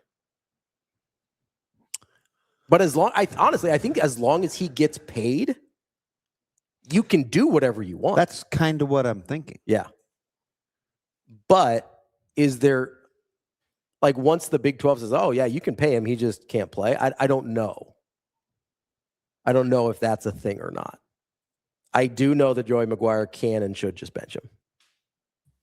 I have a local question about what you said with canceling games or, whatever, not choosing to not participate in Texas Tech games. Mm-hmm. Why was it important that Nebraska came out first to do it? Because it feels like this has now been a little bit of a trend that Nebraska, and specifically Troy Dannon, tries to get ahead of the situations when these things arise. And I wasn't surprised that this happened, but I was a little surprised last night that I was because I looked and I was is anyone else doing this? Our Big 12 teams, obviously they came out and said they don't want to play, and they're we're going to do what we have to do.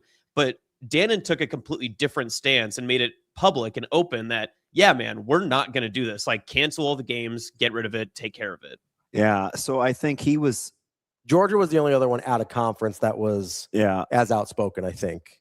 And I'm speculating just on kind of being around those guys for a while. I think Dannon is so well connected with other athletic directors around the country on the national level. Mm-hmm. I think he felt like he had a good sentiment of a good feel of where this was going. And he's been on the executive committee, correct? Yes. So I think that's part of it. And he's pretty proactive, right? Nebraska volunteered to go first with the CSC. They knew other cases were going to be heard, but he's very much on the forefront of, for whatever the reason. I'm not claiming to know why, but to your point, Jimmy Neutron, I don't think he's afraid of or worried about the perception of being first. I think, and I brought this up when the CSC ruling came out. I think this is my belief, at least. I have nothing to go on besides connecting dots here. I think Nebraska is under the belief that the sooner guardrails get placed on this thing, the better it is for Nebraska's competitiveness. Yeah. And across the board, yes, right? CSC, all sports, all factors of NIL and transfer portal and all that kind of stuff. I think Nebraska feels, hey, we like our coaches across sports. We like our investment at a reasonable level to be competitive. We like a bunch of the things like our facilities and everything. We like the way we go about our business. If people are allowed to go and do things totally unchecked, that's probably not a world where we can be as competitive as we want to be. But if we can be in a place where there is some sort of structure and guardrails on this, we can be competitive with anybody across multiple sports. That's what so I think every opportunity Troy Dannon sees to continue to get his arms around this, and especially on a subject that, again, there's near universal consensus on what the ruling should be. Nobody wants Brendan Sorsby to play except Texas Tech. Like I have not seen one college sports entity say like, yeah, you know what? We like this outside of Texas Tech. So especially on something where there's near universal approval, I do think that Dannon looks at this and says, hey, here's another opportunity that we have to maybe get our arms around this thing and put the guardrails in place that are good for everybody, but especially for Nebraska. That would be my guess as to why he does this. I think at the end of the day, I'm hoping that, like, the game is in jeopardy for a multitude of reasons. This one you can actually control. Yeah. Like, you have a chance here. This isn't like understanding the rules of pay for play and the loose infrastructure of NIL and the CSC. This is fundamentally what everybody knows to be wrong, just not doing it. Because if you allow it, you're basically saying we're going to look at every outcome of a game with a very critical eye, a little sideways. And listen, we've had him on the show. I remember when he came out with his Lakers book, Showtime or whatever. We've had like guys like Jeff Pearlman on, and he can be a little curmudgeon-y, and he's very anti-gambling. He's one of the, hey, if you invite FanDuel into your house, don't be surprised. Right. Well, and he just recently said, listen, somebody's going to lose their life. He said that for a while. That it's just inevitable. Yeah, somebody's going to get killed over a gambling dispute. Yeah, because of, and I think it was a race. It was a track competition in which she was heckled because Thomas? No. Yeah, was it Gabby Thomas? Yeah, it was Gabby Thomas. Yeah, because she needed to lose in order for the guy to hit the third leg of his parlay or something like that. And Gabby was like, this guy literally followed me around the track with signs and whatnot, and then posted the winnings like from his parlay. And you're going to be turning. Listen, it could be extreme, but you're green lighting that deal. Yeah. I mean, you're just green lighting that deal. It's really bad in sports where you can make a lot of bets in the game. So like baseball, I know I've mentioned there's 1,000 betting opportunities in every tennis match, 1,000, right? And so there's been, especially on the WTA, the women's tour, there's been a ton of harassment. There's been a ton of threats made. Like there's parts of, Jeff Pearlman can get a little holier than thou. Yeah. But there's parts he's not wrong about. I know. So I'm trying to be like DB here, like eat the meat, spit out the bones. Like there's stuff there that he's saying that I do believe is true. And if you're in and let's not forget, and to his credit, he's like that with just about everything. Yeah, no, very consistent. That's why I can deal with it, right? Like, the things that I dislike, it's inconsistency and logical, like inconsistencies and things like that. Like if you're consistent, I can at least probably figure something out from you. But like, we haven't even talked about guys we've mostly been talking about guys doing this on their own. I brought it up briefly with boxing, but you don't think there's going to be some well-funded agents of other entities that now are trying to get to people? What about the bylaws within the conference about operating for the greater good of the league? Like, those articles are real. Yeah. Right? It's like it's why LSU was reprimanded, or Lane Kiffin was reprimanded for speaking out against Ole Miss recruiting. About Oxford. Yeah. Yeah. Black players to Oxford. Like, that was clearly frowned upon. You can't say stuff like that. It goes against. Maybe they should take down some of the Confederate flags, but okay, whatever. I mean, but no, to your point. I mean, that's just a great big old 50 core softball. But to your point, yes, for things as minor as talking poorly about another university's campus. Right? How is that good for the league? It's not. It's not good for anybody. I'm just spitballing out loud here.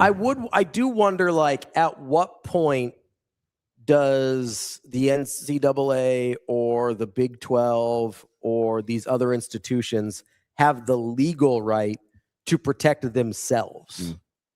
The Big 12 would be the biggest one there, right? Like, at the conduct detrimental to the league or whatever the wording is, the phrasing is there. Like, at what point are they legally allowed to say, hey, this is bad for us, this is actively harming us, why do we have to put up with this? Right? Like, I would imagine, I don't know if TK still let you, I would imagine there's a legal argument there as well about not doing irreparable harm to the Big 12, right? We know what TK is doing right now. He's putting innocent people away? Yes. Yes. Well, then he's the perfect person to put Sorsby in jail. Why don't you go to Lubbock and put that innocent person away? TK is busy prosecuting innocent people. Hey, why don't you go prosecute some guilty people in Lubbock? To the maximum fullest extent of the law. Throw the book at him. He loves when I say that. You know what I mean, though? Like, doesn't the Big 12 have an irreparable harm case as well? Yeah. It's not good for the league. Like, if you have somebody... It's not good for the conference. It's not good for the sport. It's not good for any sport.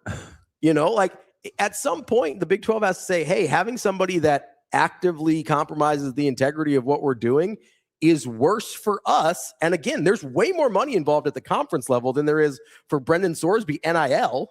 I can't believe they won the argument that what the NCAA was proposing was bad for business for his client.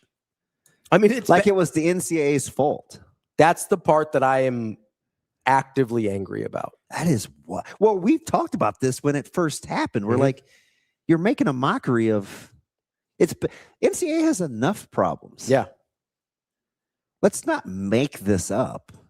No, and listen, I understand some of the other cases that the NCAA has lost, right? Yeah. I understand why Diego Pavia gets the extra year, because I don't really like the NJCAA and the NCAA are different things. I don't know why JUCO years count against you. I get that.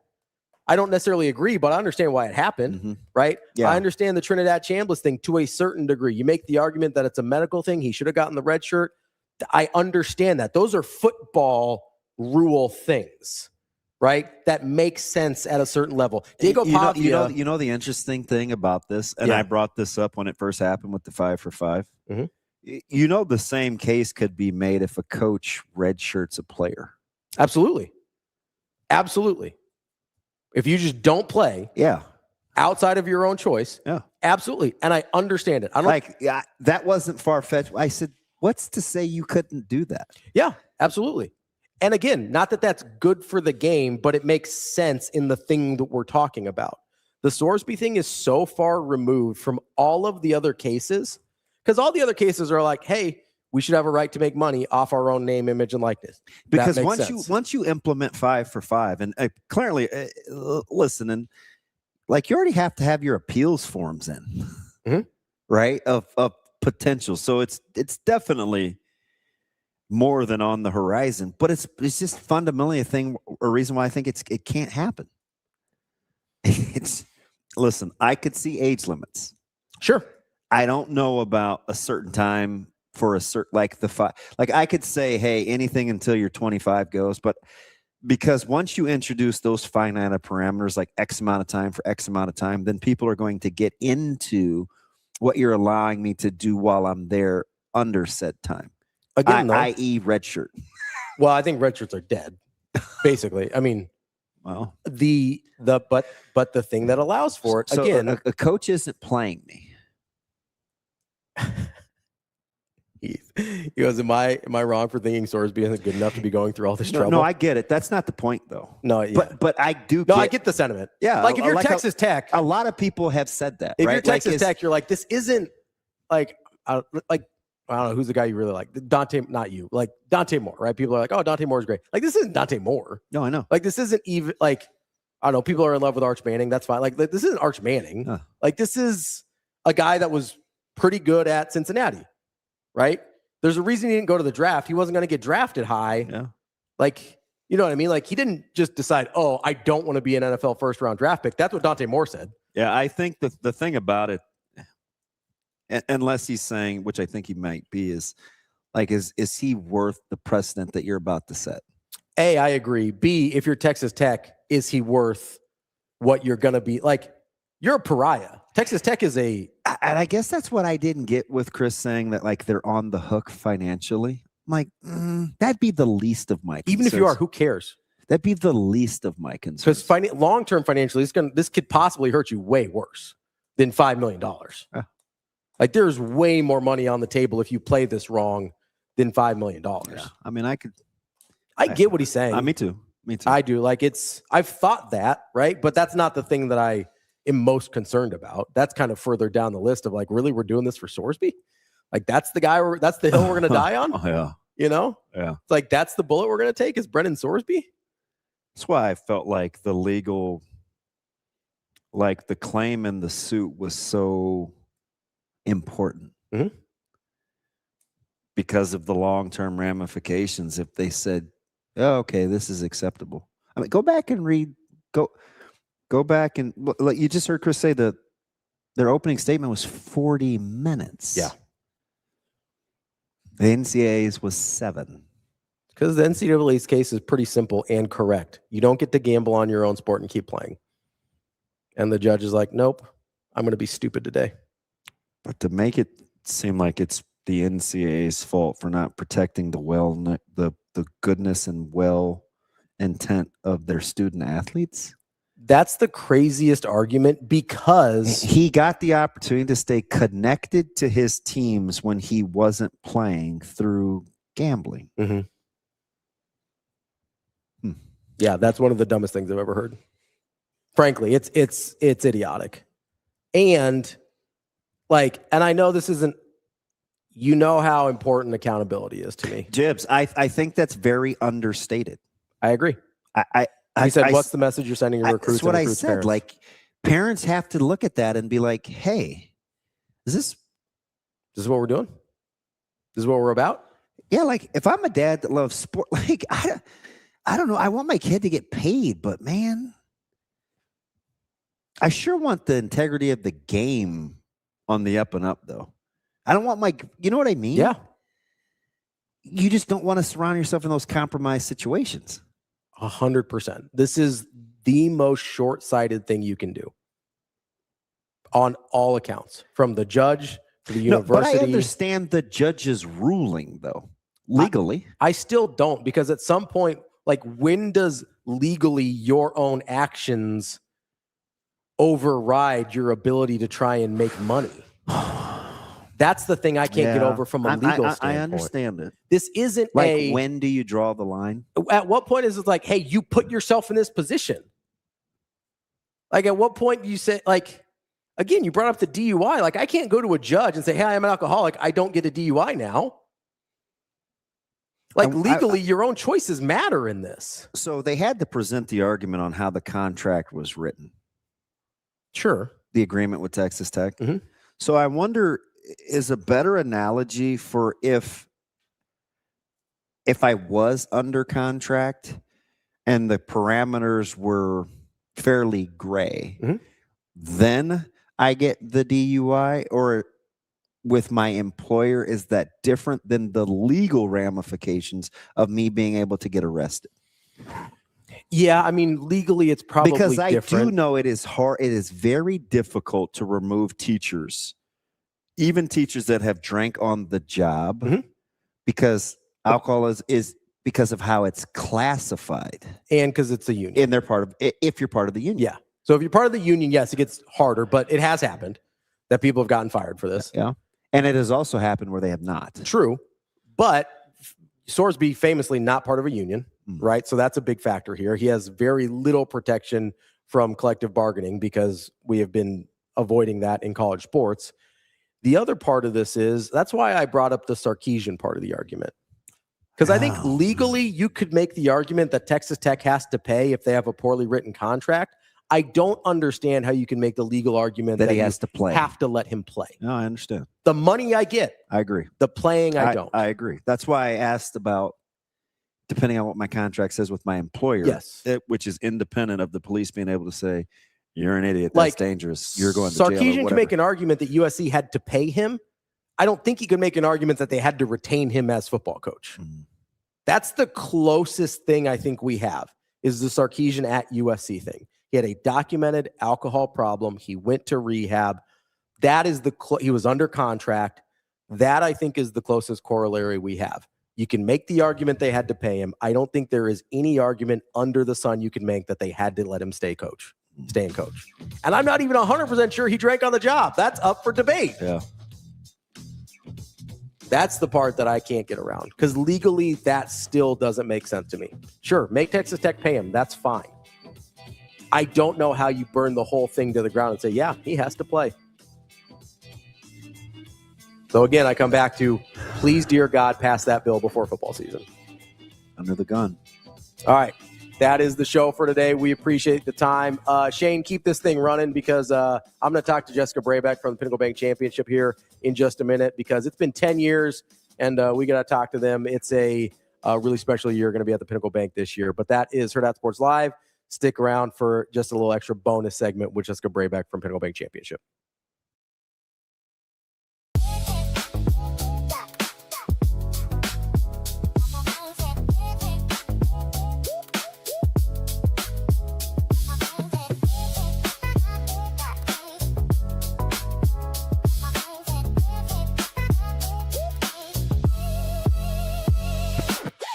Coming off a Women's College World Series appearance. I mean, it's been a crazy whirlwind of the last couple of days, but describe what that experience was like down in Oklahoma City, and just knowing you guys were one of the last teams playing in the country. I mean, first of all, it was just a dream come true. I mean, I remember sitting there when I was in high school and watching. I actually got to watch Doherty play there too. And I remember seeing that atmosphere, and even just being on the other side of it and playing on that dirt, it was amazing. It was literally not enough words. There's literally not enough words to describe that atmosphere. It was so fun. It was so loud. And it was an amazing time. Yeah, we have to talk about the walk-off home run as well. I know that was an emotional and meaningful moment for you. How would you summarize the whole experience of Hannah getting you guys back into the game, and then that moment for you? How would you summarize all of that? I mean, I think after Hannah getting hitting her home run, I was like, oh, we're winning this game. I was like, we are winning this game. And I think to summarize it was just fight and gritty and just love. Because we just love this game so much, and we love each other so much. And I feel like that just was a huge show of Nebraska softball, of how much we just love each other and love this game.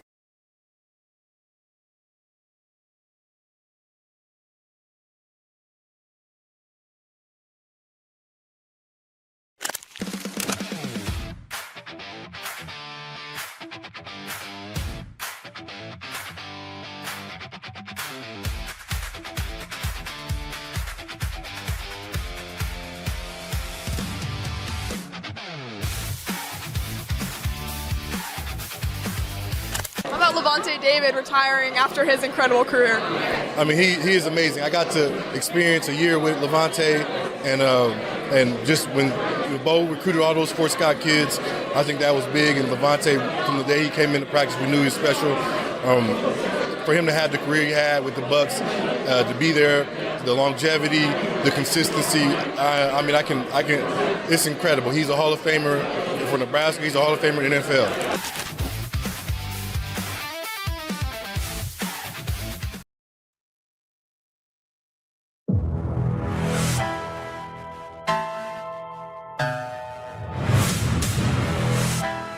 You're listening to Hurrdat Sports Live. Welcome back. A little bonus Hurrdat Sports Live here. I'm Ravi Lulla. I'm joined now by Jessica BRABEC, the tournament director for the Pinnacle Bank Championship. Jessica, how are we doing this morning? Not too bad. How are you doing, Ravi? Oh, I'm doing great. I'm excited. We're just, I think, right at a couple months away from the start of the tournament or the championship. I'm excited. It's a great time of year. I know the closer we get, though, the more stress that you get. It's less. It's less. It's on my face, isn't it? It's obvious. No, I've talked to you about this before. I know that there is just there's a lot of things that you have to get done. Where are you at in the process right now, about 2 months out? Yes. So we actually, like you said, we're in full-blown planning mode. A lot of people don't realize we do this year-round. So now it's really go time, where, any adjustments you have to make have to be done very quickly. We actually have a couple Korn Ferry Tour reps coming into town Thursday of this week. So that way we can go through and talk about, okay, this is where we want to put, potential some changes to a little bit of the structures, or since Indian Creek has a great new driving range facility, can we put some bleachers up there for the general public, and just checking out things like that. So it's been 10 years now. This is the big 10-year anniversary. I know there's a few pieces of media that are being put out, and we'll get to those in a second here because I think they're really cool. But I wanted to start with just the tournament, the championship itself, with the 10 years. How much, I know you've been involved for, I think, the entire time, if I'm not mistaken. Yes. How much has it changed over the last decade for you guys? Some things obviously have changed more than others. It's still been consistent with having hospitality on 17 and 18. But I would say the overall fan experience has really grown. And we have a lot of people that come out that aren't golf fans. They just want to enjoy a community event. Not everyone who goes to a Husker football game knows everything about football. And so I think, just seeing that following and really growing to that 50,000 spectators has been a lot of fun to see the community support it and to continue to give dollars back to charity, and our volunteers really growing with us. What's the feedback you've gotten from the Korn Ferry Tour, just in terms of your event over the years and how it's received by the golfers and the tour directors and everybody there? Because if I'm not mistaken, it's a fairly popular stop on the tour. You're right. It's a very popular stop. I would say, top 3 amongst all the Korn Ferry Tour players, which is a really big compliment. Mm-hmm. And then where we are in the schedule with having the playoff behind us, it really makes it a good time for the guys to come in and still have a nice course to be competitive on. And, like we always say, use all their clubs in their bag, but really just have a chance to enjoy the round here in Omaha. We have a lot of people within the community that host players from a player housing perspective. And just overall, I think they like it because the fans do really get into it. It makes it seem like a PGA Tour event. And so it really helps elevate them and get them ready for the PGA Tour. You mentioned the new driving range over at Indian Creek. We've been under construction the last couple years as the tournament, the championship's been going on, and it's finally done. Everything's finally in place. How excited are you for people to experience? You mentioned the hospitality of it all, right? Obviously, yes. You've got the Hurrdat Pavilion on hole 17. You've got a lot of other stuff on the course. But in terms of the clubhouse and what Indian Creek's bringing to the table, how excited are you for people to experience that? I'm so excited. It's going to be awesome. My husband's out there today for a work outing, and I'm like, you haven't seen it yet. Like, it's just going to blow your mind how great it is and the amenities. It's still a public golf course. The food. And yeah. And so I think a lot of people realizing that it's given us the opportunity to have a Clubhouse Plus ticket this year for the first time. So people can check out our website, thepinnaclebankchampionship.com. But that Clubhouse Plus ticket allows you to enjoy their new sand room, which is in the basement of the clubhouse. And it comes with food and drink, and then it's got some air conditioning. So that would be a really nice stop for people when they're out at the tournament. Yeah, it's a super cool space. We got the chance to go out and see it. That's why I mentioned the food. The food upstairs in the restaurant is phenomenal. The vibe downstairs in the sand room is incredible as well. So I'm excited to be there with a full-fledged clubhouse this year as well. But I wanted to get to the 10-year anniversary stuff, right? Because obviously we've got the mini doc coming out. We've got the podcast coming out. 10 years is a big deal. What story were you kind of hoping to tell and to get across to people in doing the mini doc and the podcast series? Sure. I mean, aside from the fact that we've all aged a little bit, A very little bit. very little bit. Yeah. Can't tell. I would say it's a nice reminder to show how successful an event can be when the community and your partners support it, and how we've been able to really make it a statewide event, how we're very proud of what we've been able to give back to the community. And with Pinnacle Bank being a statewide entity, and then having Woodhouse as that presenting sponsor, really being able to just extend our footprint, but also showing that at the end of the day, we still are kind of back to those original pillars of it's a great stop on the Corn Ferry Tour. We want it to be a major community sport, professional sport event within Omaha. That sweet spot being that first week of August. And I think just showing people that we're going to be out there, rain or shine, and this is going to be our year. And so we hope that people don't miss it. What's one thing, if somebody's never been out there before, in all the 10 years, nobody's ever been out there, what's something you would tell people about, like, hey, it's just worth a shot? Like it probably isn't totally what you think. Like I had never been to a golf tournament before until I went to the Pinnacle Bank Championship, and it wasn't at all what I was expecting. It's such a great time. Like, what would you tell people that are maybe on the fence of like, I don't really know, I'm not that big into golf, or maybe they are into golf, but they've never been to a tournament? Like, what would you tell people? Don't overthink it. Put on tennis shoes and come out and have a chance to just enjoy seeing an outdoor event where you can kind of roam about however you please. We have a lot of different amenities for everyone. We have, the Patron Zone and the Hurrdat Sports Pavilion down on 17, where it's very lively. On the 18th green, we'll have nice hospitality with our Michelob Ultra Pavilion and NMC Pavilion, if you want to, really see how the guys are finishing on 18. And then we'll have a Hobbies Cantina Fan Zone on 9. So we have a lot of different places for people.